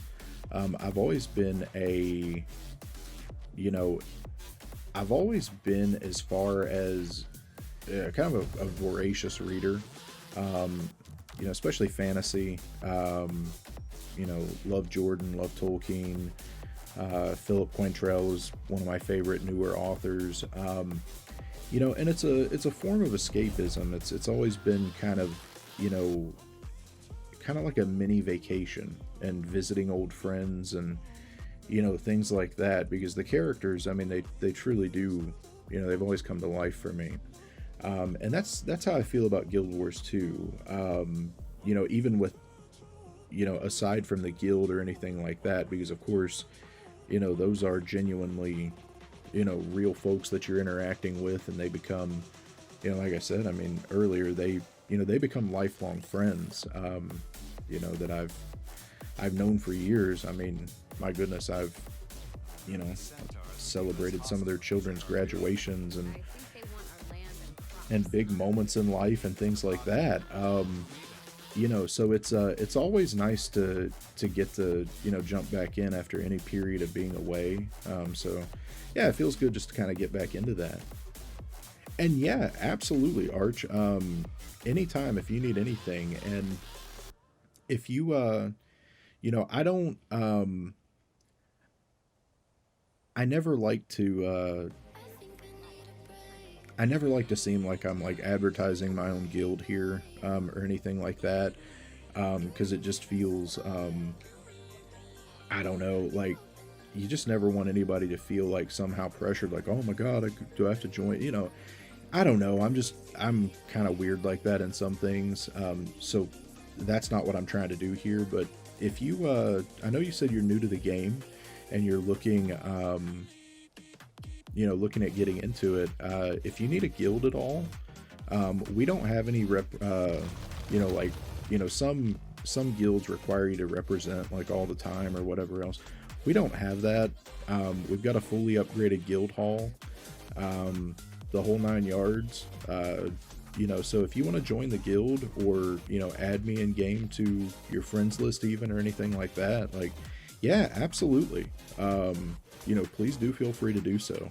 I mean, that's, you know, I enjoy helping people, you know, get into the game and, you know, enjoy something that, you know, that I've always loved over the years too. So, yeah, I mean, if you ever need help on anything like that, don't ever hesitate to reach out or ask a question, because that's, yeah, that's kind of one of the big parts of really enjoying it. And yeah, absolutely, man. After the stream, Noah, I will definitely get up with you on that.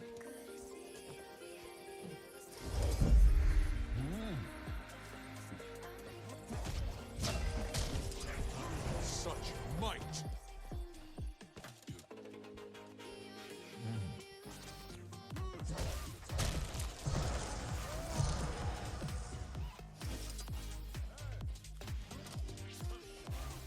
And so we're just clearing a few grubs here just for, you know, just to complete this hard out and stuff.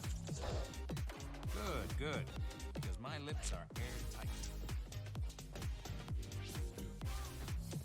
Now, sometimes, just for anyone, you know, kind of newer to it and things like that, sometimes you'll notice on some of the hearts that you do, sometimes there are events that run kind of in sync, you know, in the area that you're doing a heart. Like there's a centaur raid that sometimes happens here, and that can really make this go a lot quicker as well.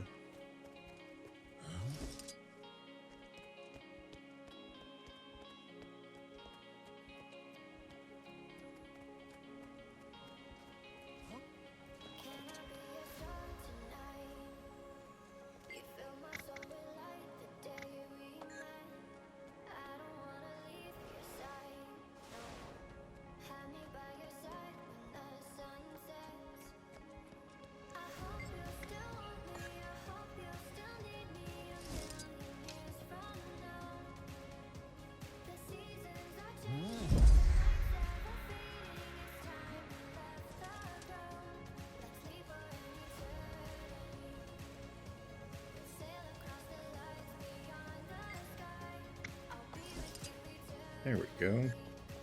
Couldn't remember quite who to... Normally there's a symbol of some sort that'll be above their head as far as where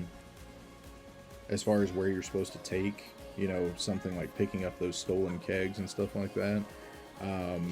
But in that case there wasn't. But yeah, if you're starting out on that, sometimes if you don't find that symbol, sometimes you just have to kind of look around a little bit. But usually it'll be there. And that makes it kind of nice.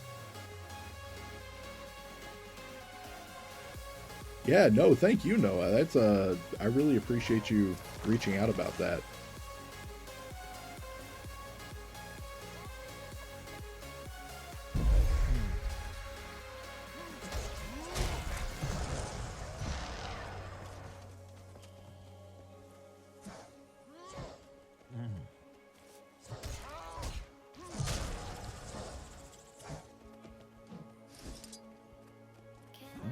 so we're just gonna wrap this up here pretty quick here.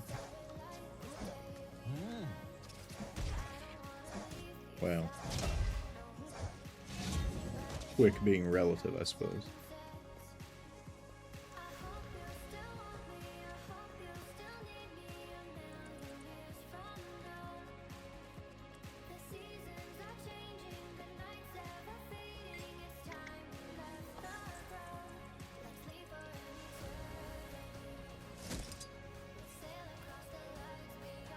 Alright, so we'll go help on this escort quest as well.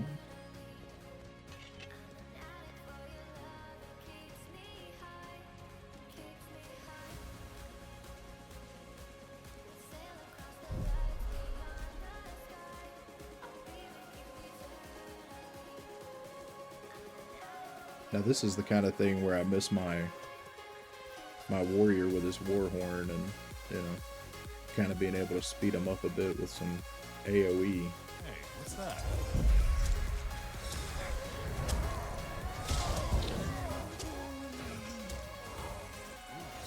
This one's not going to give me credit for the heart though, so she's going to have to be on her own on that one.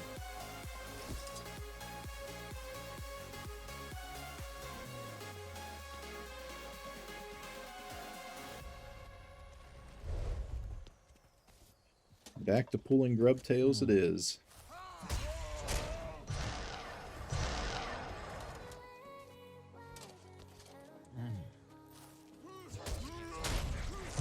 Yeah, I know there's a couple of people that were talking about, you know, just getting into Guild Wars 2 and stuff like that. Now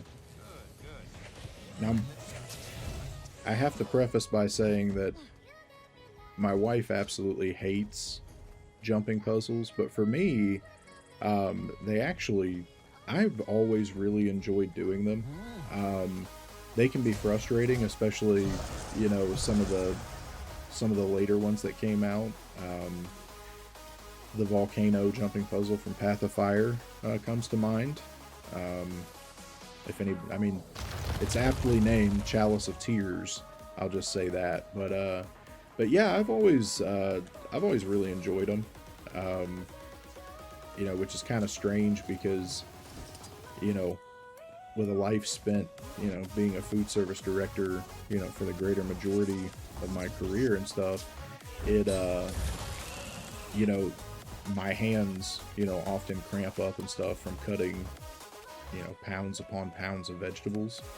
So you would think I would hate them too, but no, I don't know.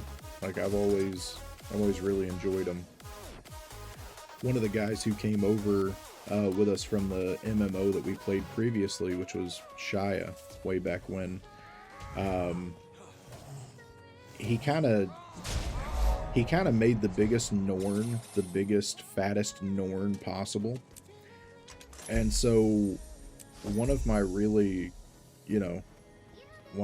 small guilty pleasures in the game was actually taking him on all the jumping puzzles that I could possibly find, because if you ever do a jumping puzzle, especially some of the tight ones, from the POV of a really big fat Norn, you'll appreciate humans and Azura and Sylvari a whole lot more, let's just say that. Because, yeah, I mean, like, you literally can't see anything. Like, I don't care how much you scroll, you know, out, zoom in, zoom out, no matter what you do. Like, it's brutal.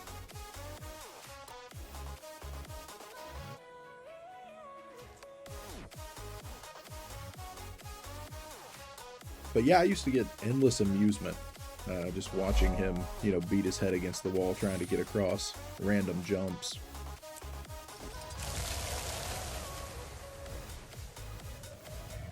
I know that's kind of terrible to admit, you know, like, and kind of terrible to do to a friend, but it's good stuff.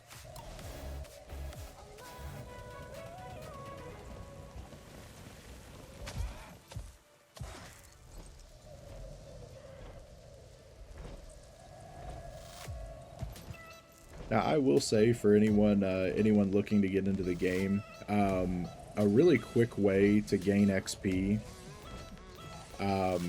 even if you're not map completing as you go, are definitely these hero challenges.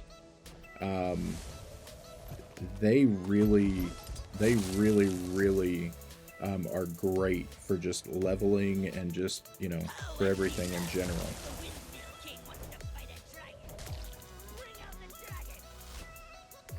So someone was down over here. Oh, well, they got him up. That's one thing I'll say, you know, from just a point of politeness. If you ever see the little blue icon on the ground of someone who's, you know, dying, it's always a really nice thing to do to go resurrect that person.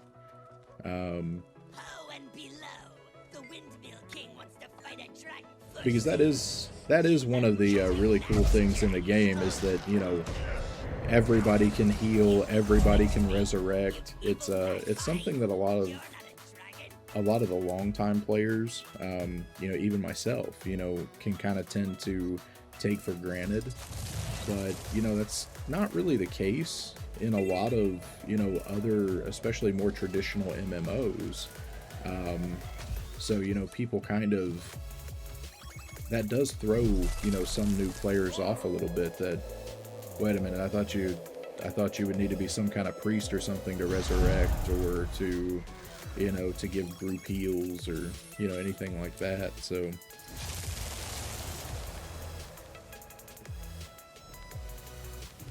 while we're here, we'll just go ahead and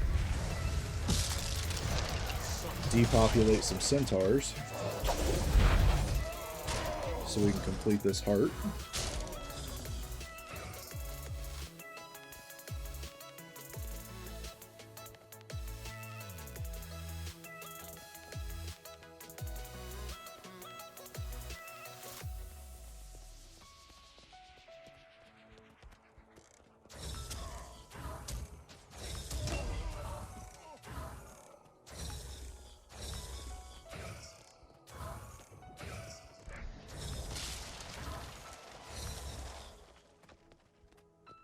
And one thing that I would definitely, you know, definitely say about the game is that just go at your own pace. That's rigged, because you'll hit level 80 in no time, and I genuinely mean that. You know, especially in comparison to other games, you know, you will hit max level pretty quickly. But, you know, you'll notice that a lot of people, you know, make alternate characters and stuff to play with. And that's kind of an example of why. Is, you know, it's really easy to level characters from that standpoint.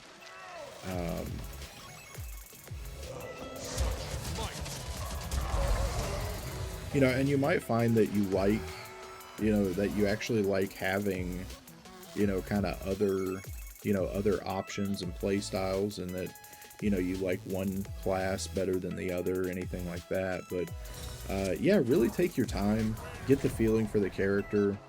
I know there are a lot of level 80 boosts. You'll notice in my shared inventory slot, I mean, I have 2 of them that I haven't even used yet. But really kind of take the time to get to know the class, to really enjoy the game. There's so many nooks and crannies that you'll come across, and just things to see and do. And it really is nice. It's a beautiful game. It's a fun game. And there's a lot that you can miss by not slowing down. So I highly recommend pacing yourself. And just really taking in kind of everything that the game has to offer.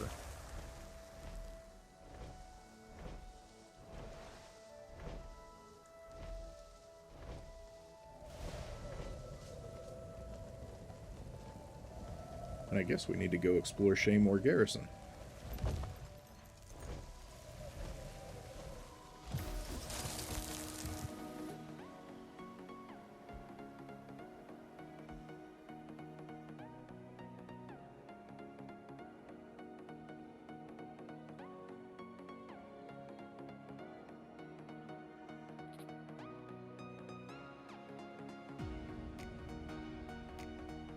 Yeah, like I said, some of the views and especially these vistas that are part of map completion, like it just really, just such a pretty game.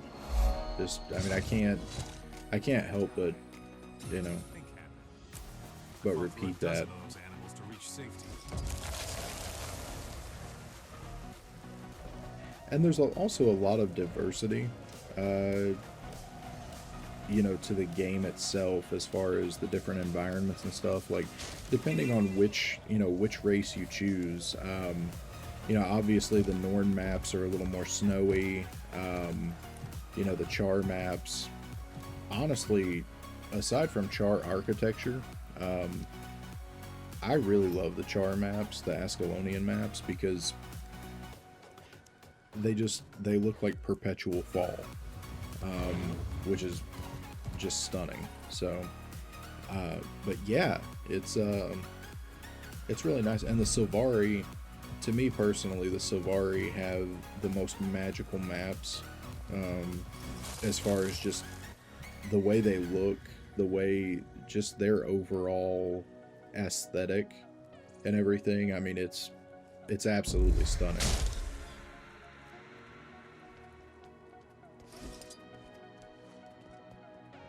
Like the Silvari home city is, I mean, I don't know, it's really hard to describe if you've never seen it. It's very magical, mystical forest vibes. Yeah.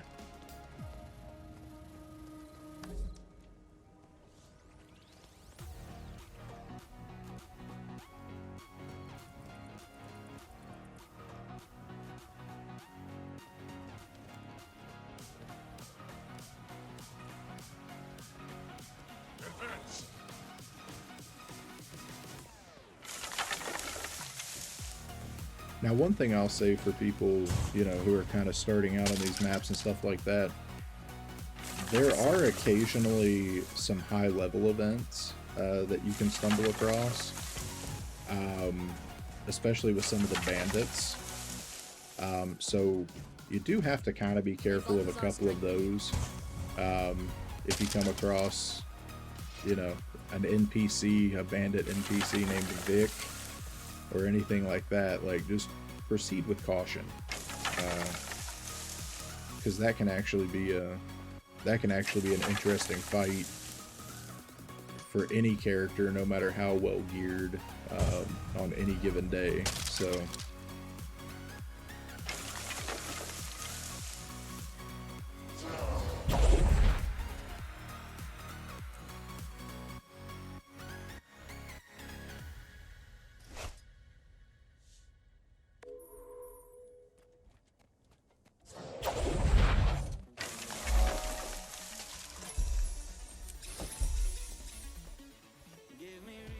so we've got that one done. I think we've got everything. On this side, I'm pretty sure. Yeah, just need to go ahead and go down here and get this vista. So we'll make our way down there really quickly.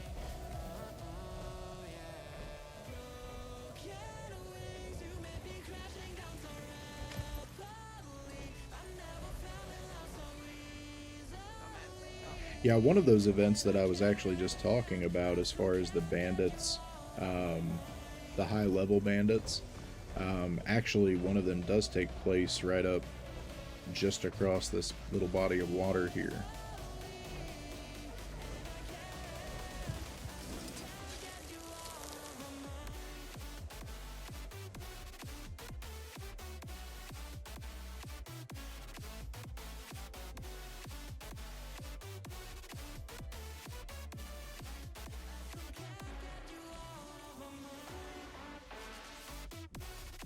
And welcome into anybody who's joined us in the last few moments.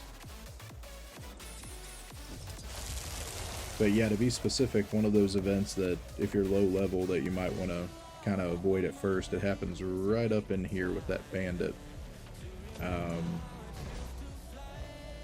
So yeah, on this map, not all bandits are created equal. I'll just say that. Alright, so let's go ahead. I'm pretty sure we've got everything done here.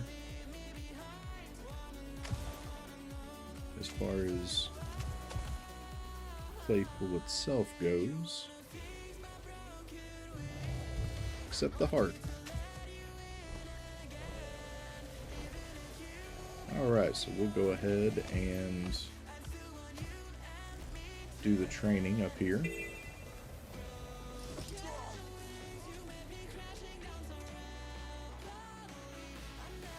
And a lot of these things seem kind of redundant for someone who's played a while potentially, but you know what a lot of people fail to remember is that they are very, very good, you know, training hearts for people who are just starting the game. Because you know it actually does teach you, you know, blocking. Which on a Guardian doesn't necessarily, whatever, because I've got, you know, we've got an Aegis skill that will pop in every now and then too. But it does teach you about timing. It does teach you, you know, which, you know.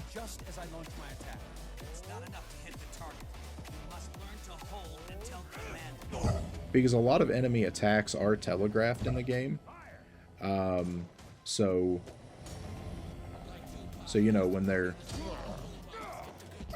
And like right there, I thought he was coming toward me more than anything else, so I just blew my block on that and got knocked down. So yeah, it's, you know, there's a lot of things that are timing based.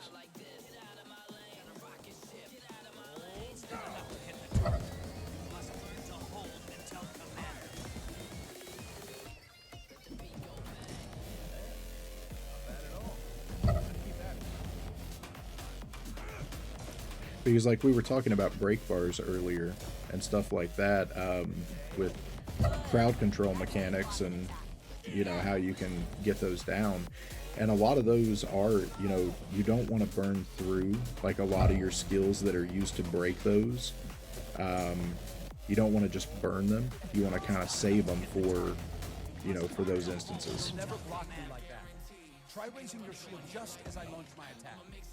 Pick up a rifle and get into formation. Remember, don't release your shot until the order is given.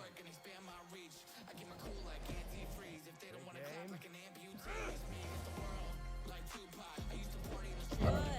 That's how you block an attack. Again.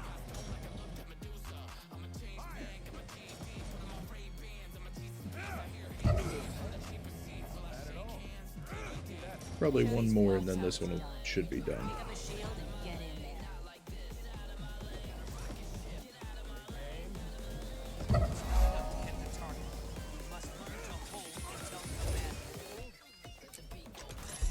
And there we go.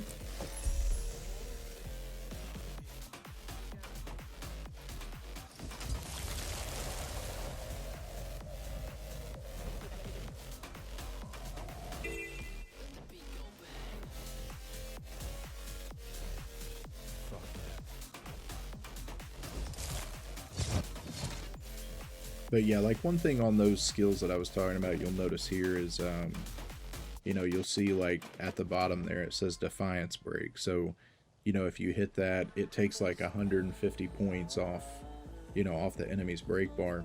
But if I just, you know, if I just waste that or whatever else just in the beginning, just to, you know, proc it and pull it for no reason, you know, then of course when the enemy's break bar does come up to be broken, then, you know, I've basically wasted it for nothing. So yeah, it's, you know, I know just using a shield back there and timing and whatever else seems like, you know, kind of potentially a small lesson, but it's actually, you know, it's actually the foundation to, you know, to a lot higher concept of timing and, you know, everything else that you potentially need later in the game.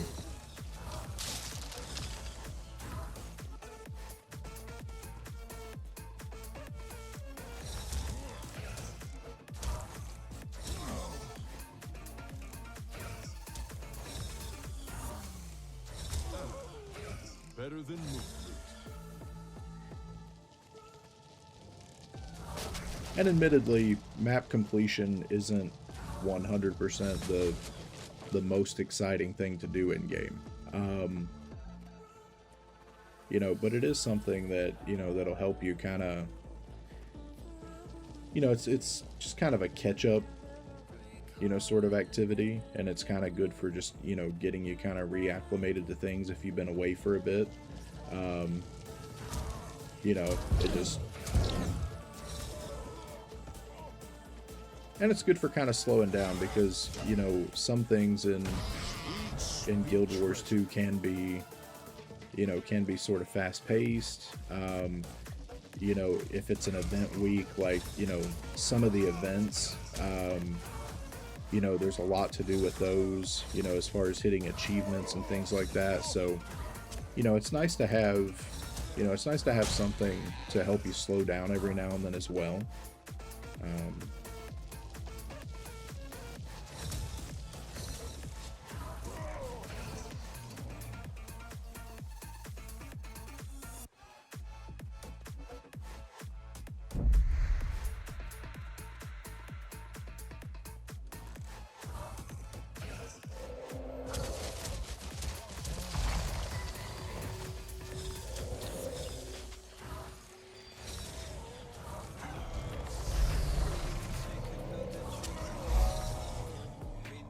And there we go.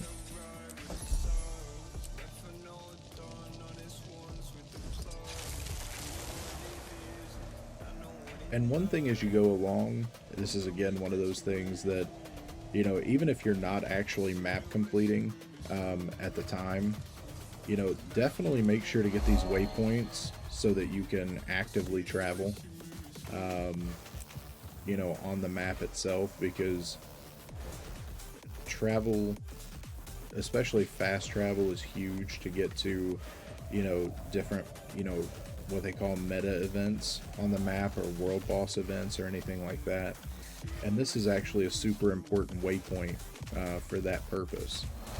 This is where one of the world bosses that people farm actually comes up right here in the swamp. So you definitely want to have that one just so you can quick travel to it, whether you need it for a daily, whether you're just looking to farm, or whatever else. But yeah, and it's got some really nice rare drops as well. You know, honestly, Arch, I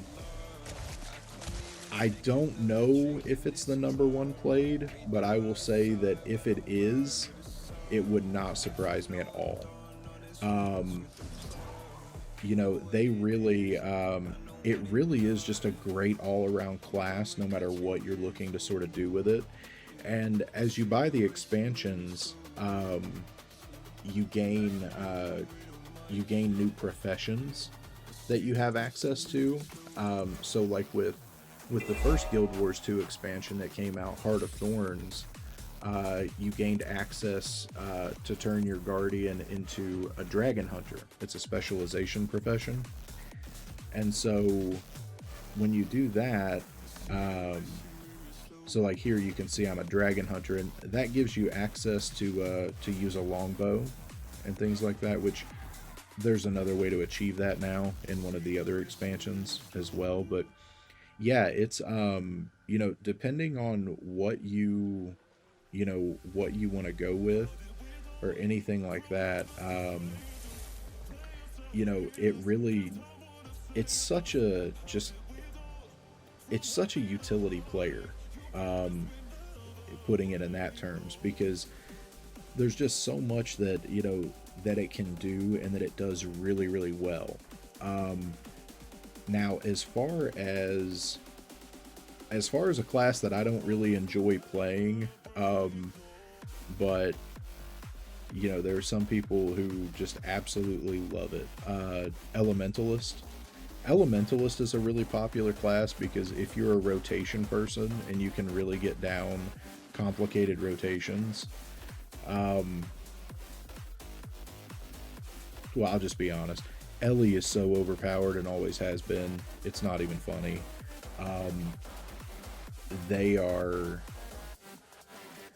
they are just anathema to, you know, just a lot of classes if you come up against them, because they switch elements and everything, and they have a lot of, no matter the build, they have a lot of sustain, they have a lot of self heals, they have a lot of group heals, stuff like that. It's but their rotations, I've never favored anything that is really rotation heavy.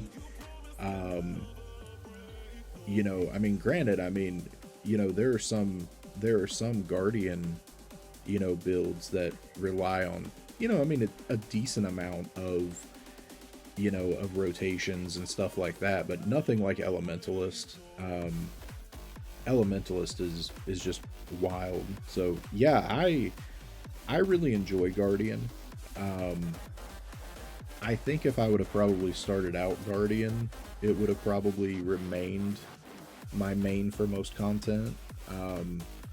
But I started out as a warrior, and it's yeah, I really love warrior. Like it, one of the most satisfying things. This is also not necessarily this isn't necessarily the most nice thing to say, but when you're in competitive world versus world and stuff like that, one of the funnest, most satisfying things. I run Sword Warhorn, and it's hammer on my warrior in world versus world, and a lot of that build, it has a lot of crowd control built into it, which means that, you know, it can really kind of lock people down and stuff, and you get a skill, whereas like Guardian has 3 up here, Warrior has 1, and you build up adrenaline for it. And on Hammer, it's a leap, so you can like target out, kind of like, you know, this right here, and you leap toward your enemies, and it affects up to 5, and you absolutely just hammer smash the entire area, and it stuns all of your enemies, whatever else. So if anybody's trying to like run away, if they've tried to ambush you and it goes wrong for them, and they're trying to run away, like, I mean, you can just decimate them, and then like your group closes in on them or whatever else. It's so fun. I love my warrior. It's a blast. I enjoy my Guardian too, don't get me wrong, like I'm not saying that I don't, but because yeah, I definitely do high-end content with my Guardian, but yeah, something about my warrior, it's just a blast.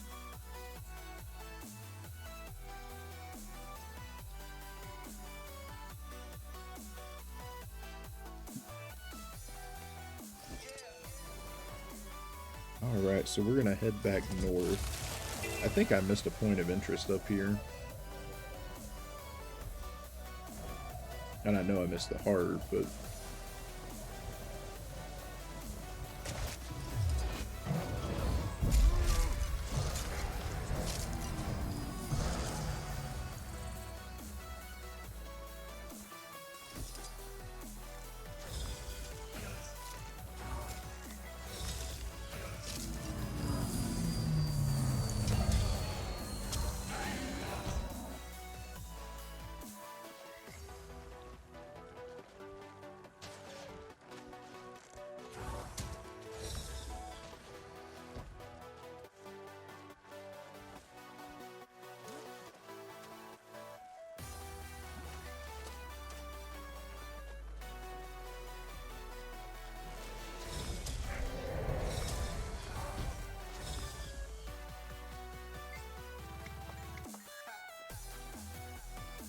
Alright, we'll try to find some of these tortured spirits and stuff. There's one.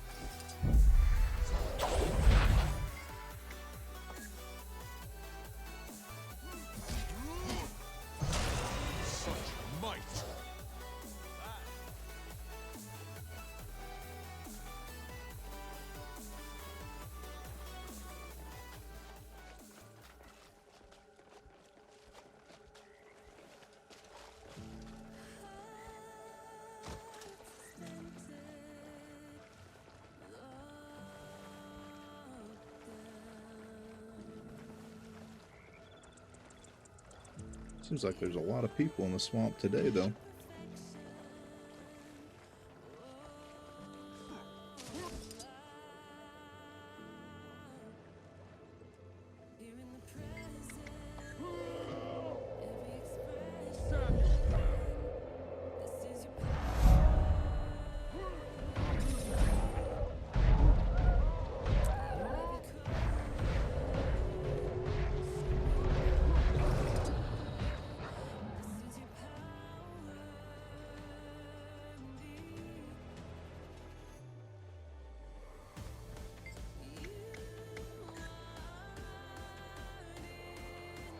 See, I just love like little details, you know, like these that you just find, you know, in these places. Like, it's just, I don't know.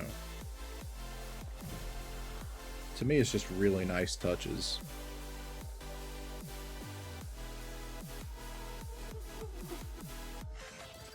Well, I can't interact with that one for some reason.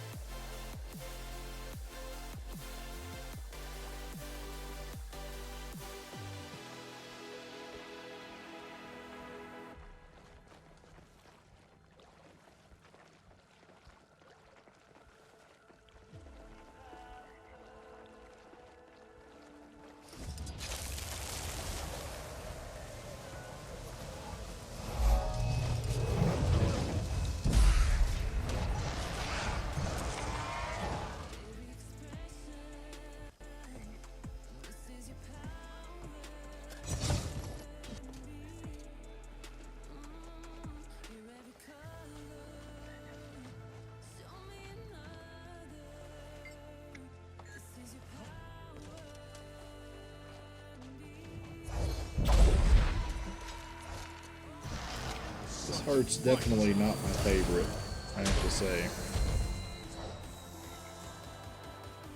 Spend a lot of time roaming around.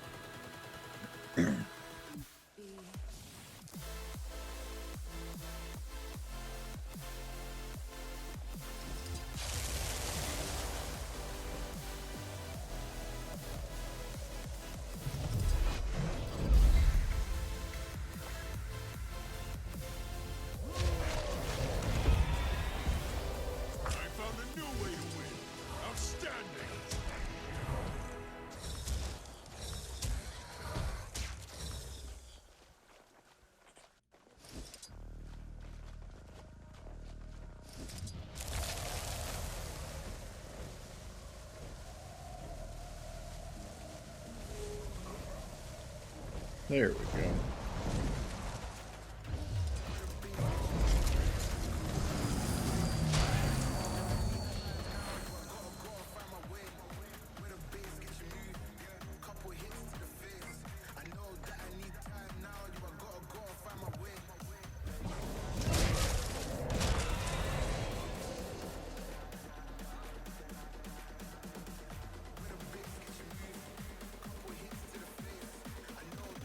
Should be decently close on completion. Yeah, 88%.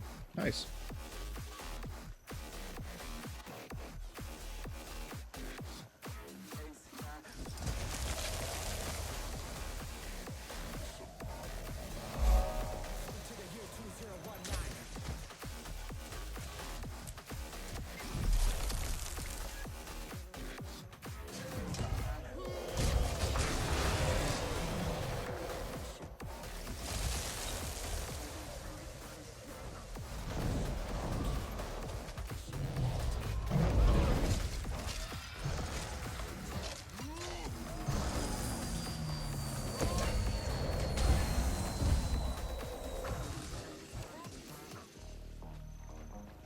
All right.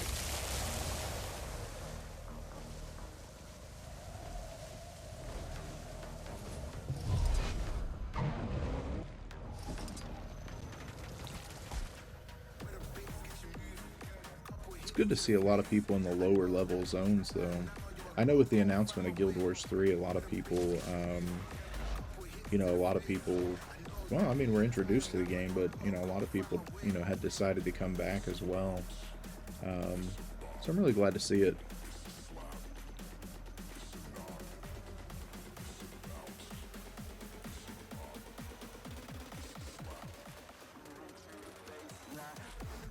Looks like it might be close to time for the meta event.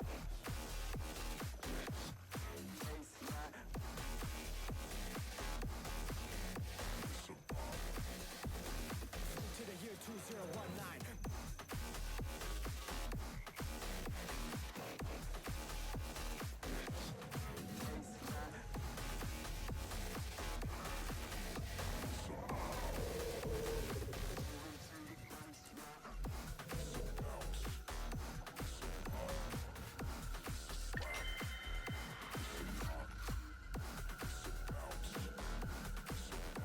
So yeah, we might hang out here and just do this event. That'll clear the heart pretty quickly as well, which is good.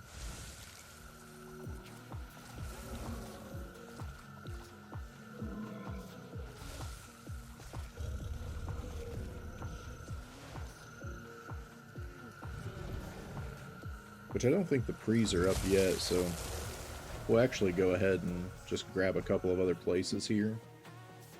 And we'll just wait for the pre-events to come up.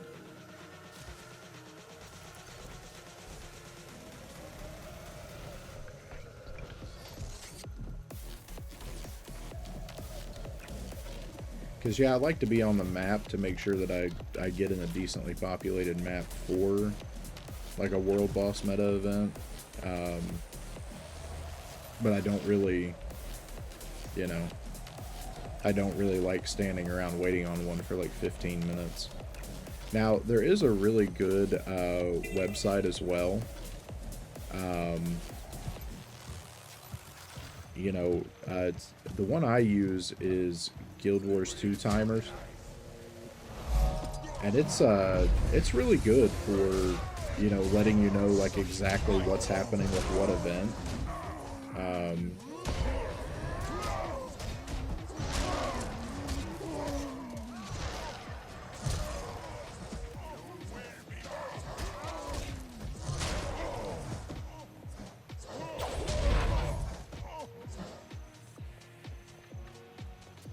Because it'll tell you pretty much exactly, you know, what's going on where. It'll give you the, it'll also give you the waypoint info to go to, you know, and just, you know, different information on that. So, yeah, Guild Wars 2 Timers is definitely, you know, one that I've always used religiously whenever I'm doing stuff like that.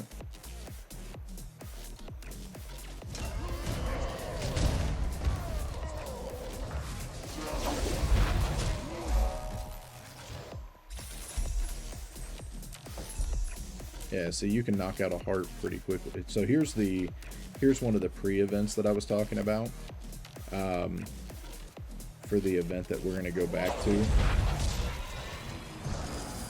And you want to destroy these portals to the underworld. This actually happens at 3 different locations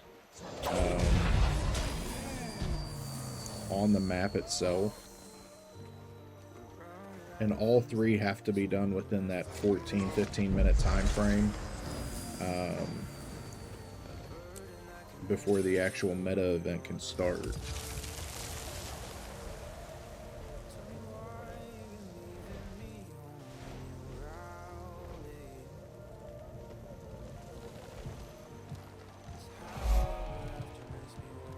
So let's go ahead and get that point of interest while we're there.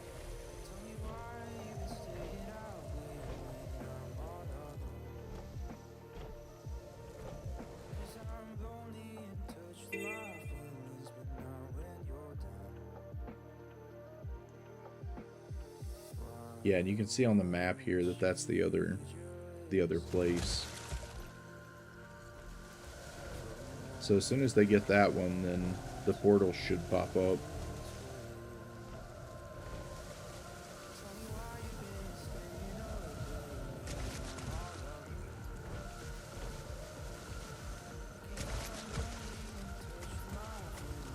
If anybody's doing it. There we go.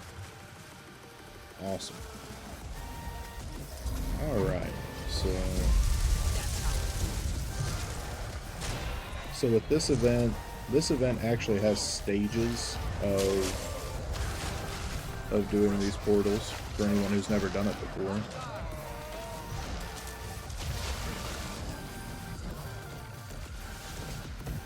And with a lot of the world bosses and things, there's also achievements for doing them,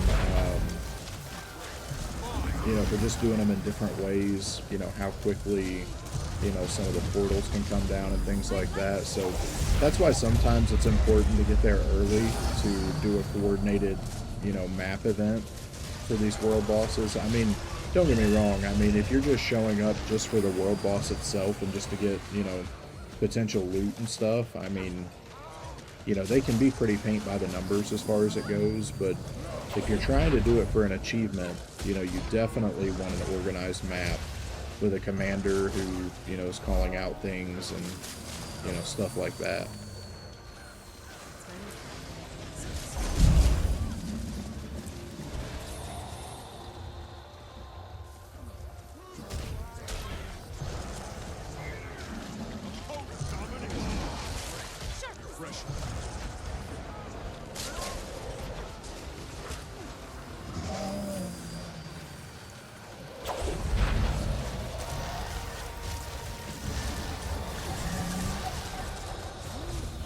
Is it really? Mesmer, wow. I love my Mesmer, but I didn't think it would be #1. That's cool. And welcome in, Gentles.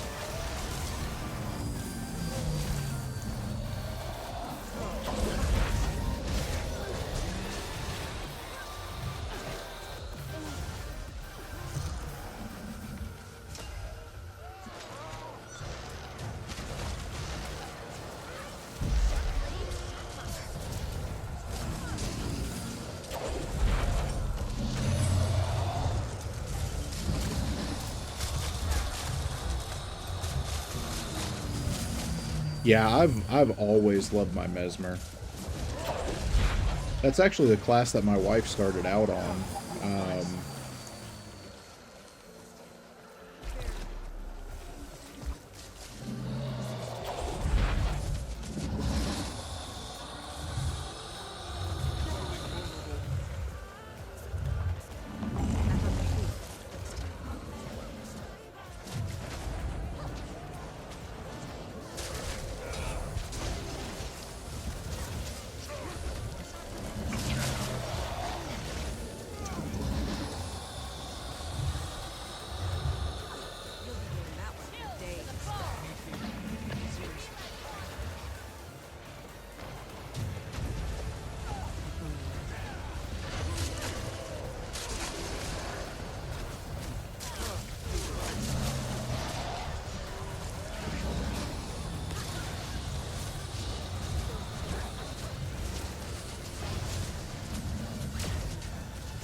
Yeah, it goes without saying, but for, you know, for anyone new, it's definitely nice to avoid red circles, because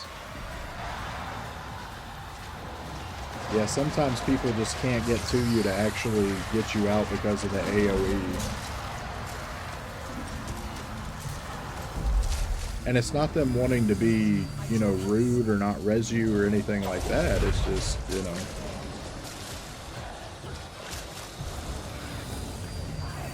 Because I'm always like one of the first people who, you know, will try to go and get people up. But, you know, sometimes it's just not viable because you can't stand inside the red circles and get yourself killed.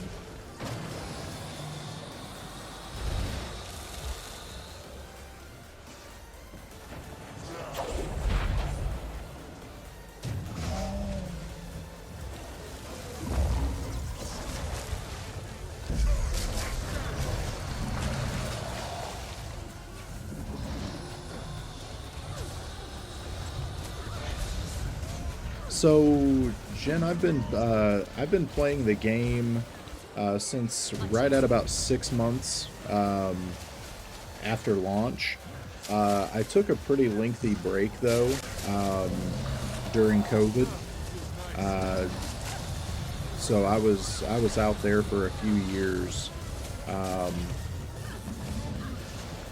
you know, and I know it seems weird to have not played, you know, during COVID, because that sort of seems like the time when, you know, everybody would have had time and things like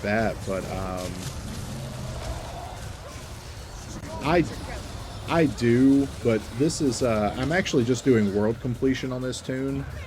This is the one that that I usually use for fractals and dungeons. And the weapon that I use on this one, my alternate is my bow. So, I mean, for this one, it's just kind of a stack world boss fight. So, I mean, pretty much pointless, you know, to really change up too much for a fight like this on my Guardian. Normally, I weapon swap quite a bit, especially on, you know, Warrior, Mez, Thief, things like that. But, and then if I'm on my, I have a different build for this Guardian as well in case it's needed for like dungeons and fractals. You know, I have my heal support build, so I do a lot of weapon swapping on that if I absolutely need to. Like if I have to run that in a dungeon or something, or a fractal or something. But yeah, for something like this, I just kind of, you know, like this fight's just kind of spammy.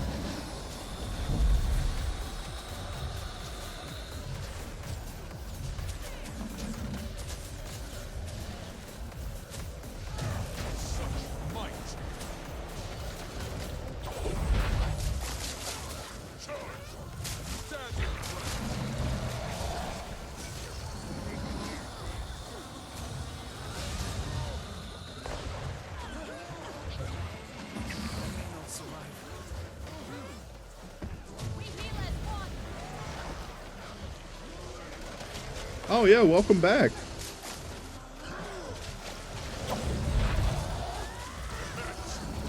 Yeah, mostly when I'm in PvE, I usually main on my warrior, Arathorn.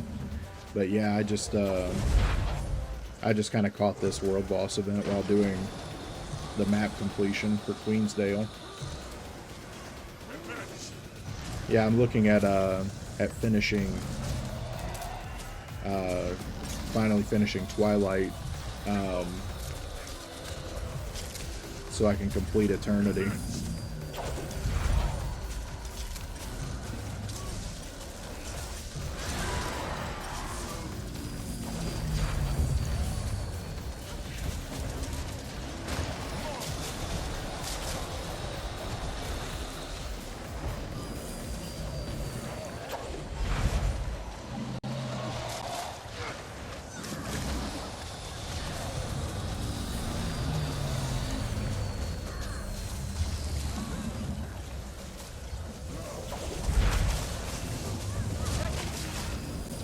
Absolutely.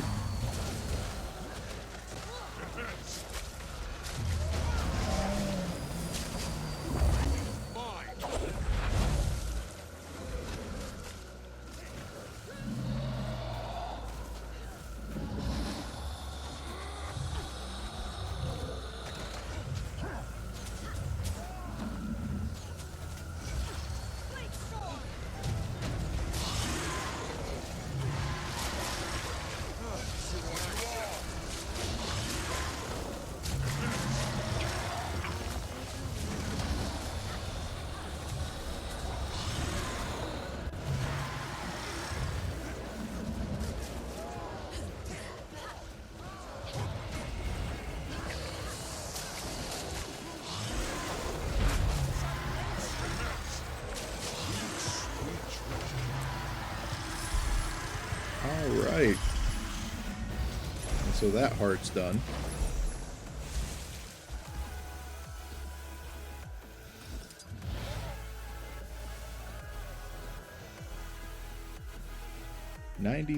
%. So we've got 1 POI and 1 heart.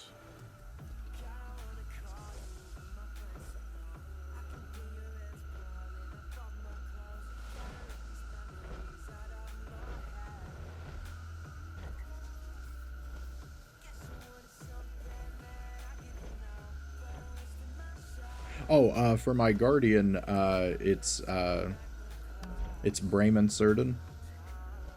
And then my main is Arathorn Cerdon.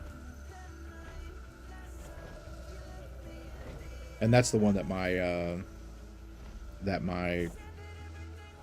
PNG avatar is actually based on for my stream.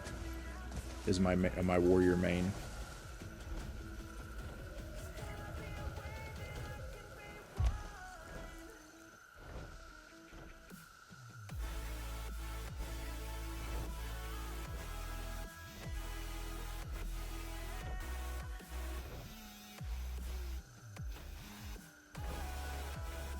So I'm not 100% sure where I skipped this heart. I know the POI is at Finney Ridge, but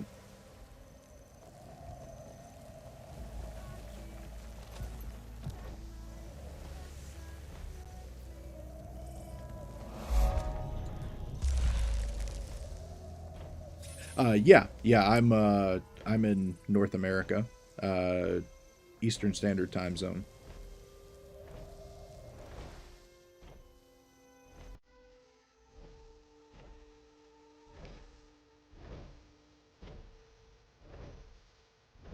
There it is.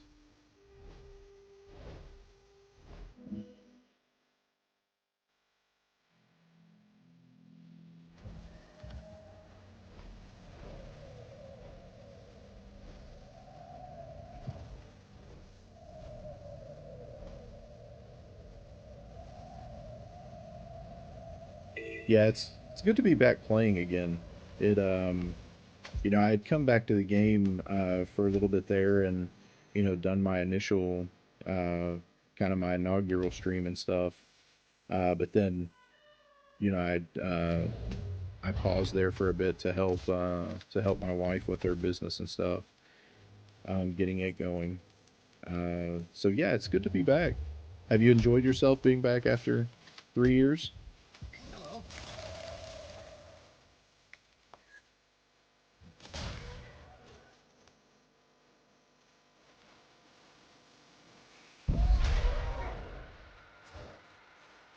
Yeah, same. Yeah, it's you know, there's just, I mean, it's like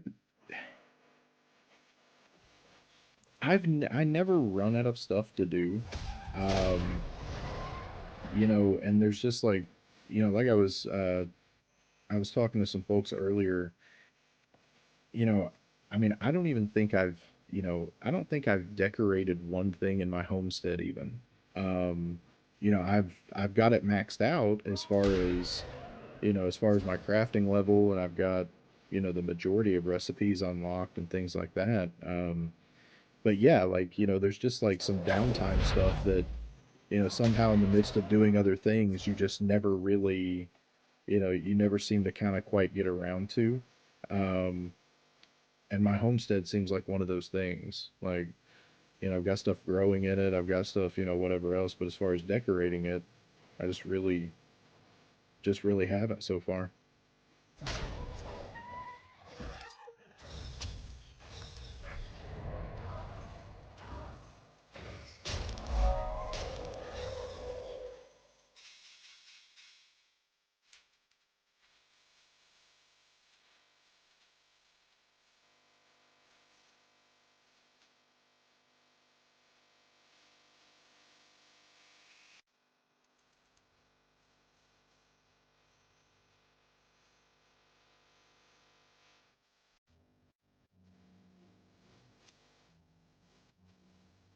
Invite set.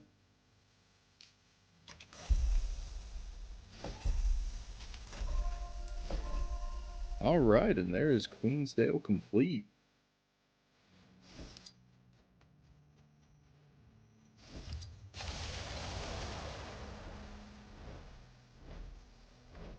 So that's a good first step on the journey to getting it done.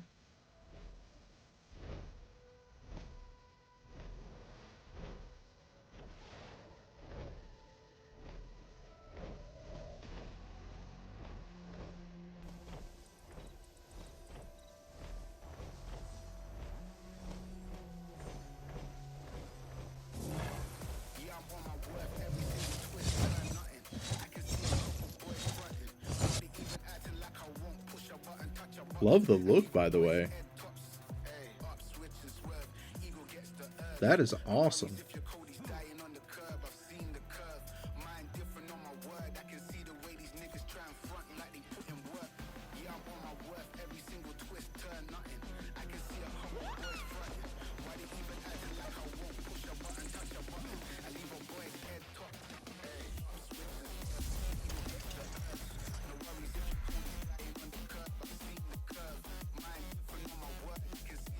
Yeah, I've always loved the fractal wings backpack.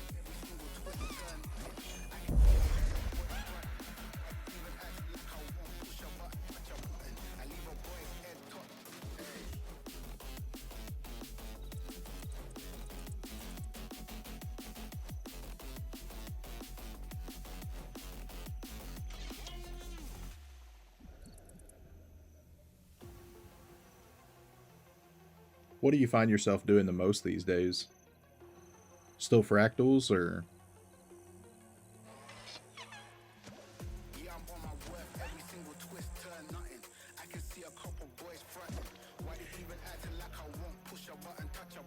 Yeah, I was finishing out some of my my Janther achievements and stuff.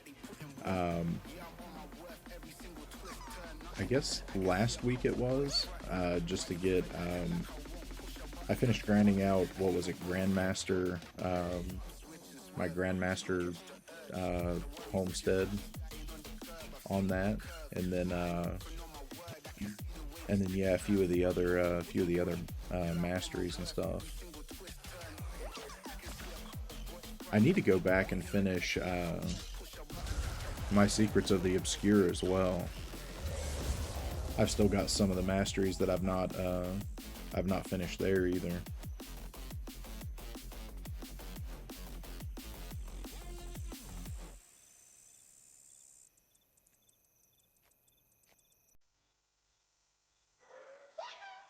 Yeah, my break started right around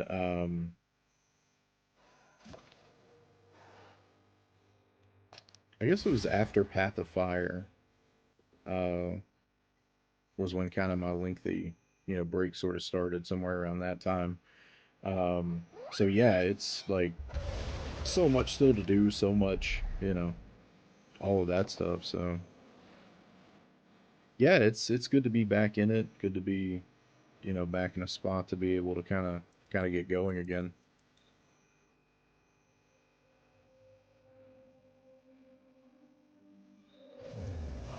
Such might!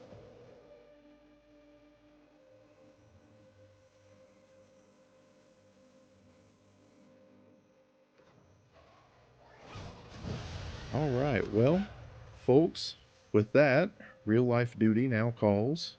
Got that done, so got some stuff to do on the wife's business side of things. But thanks everybody for coming and joining us. Really appreciate you guys, coming out and you know hanging out for a bit and stuff like that. We'll be back to doing it. Be back to doing it regularly now. Getting back in the groove of things. So yeah, but with that, I guess today's adventure is drawn to a close. Again, thanks for traveling along with me. I'll see you all soon. And in the meantime, though, remember, be good to one another, extend yourself some grace, and as we say in the order, with honor to glory. Take care, guys.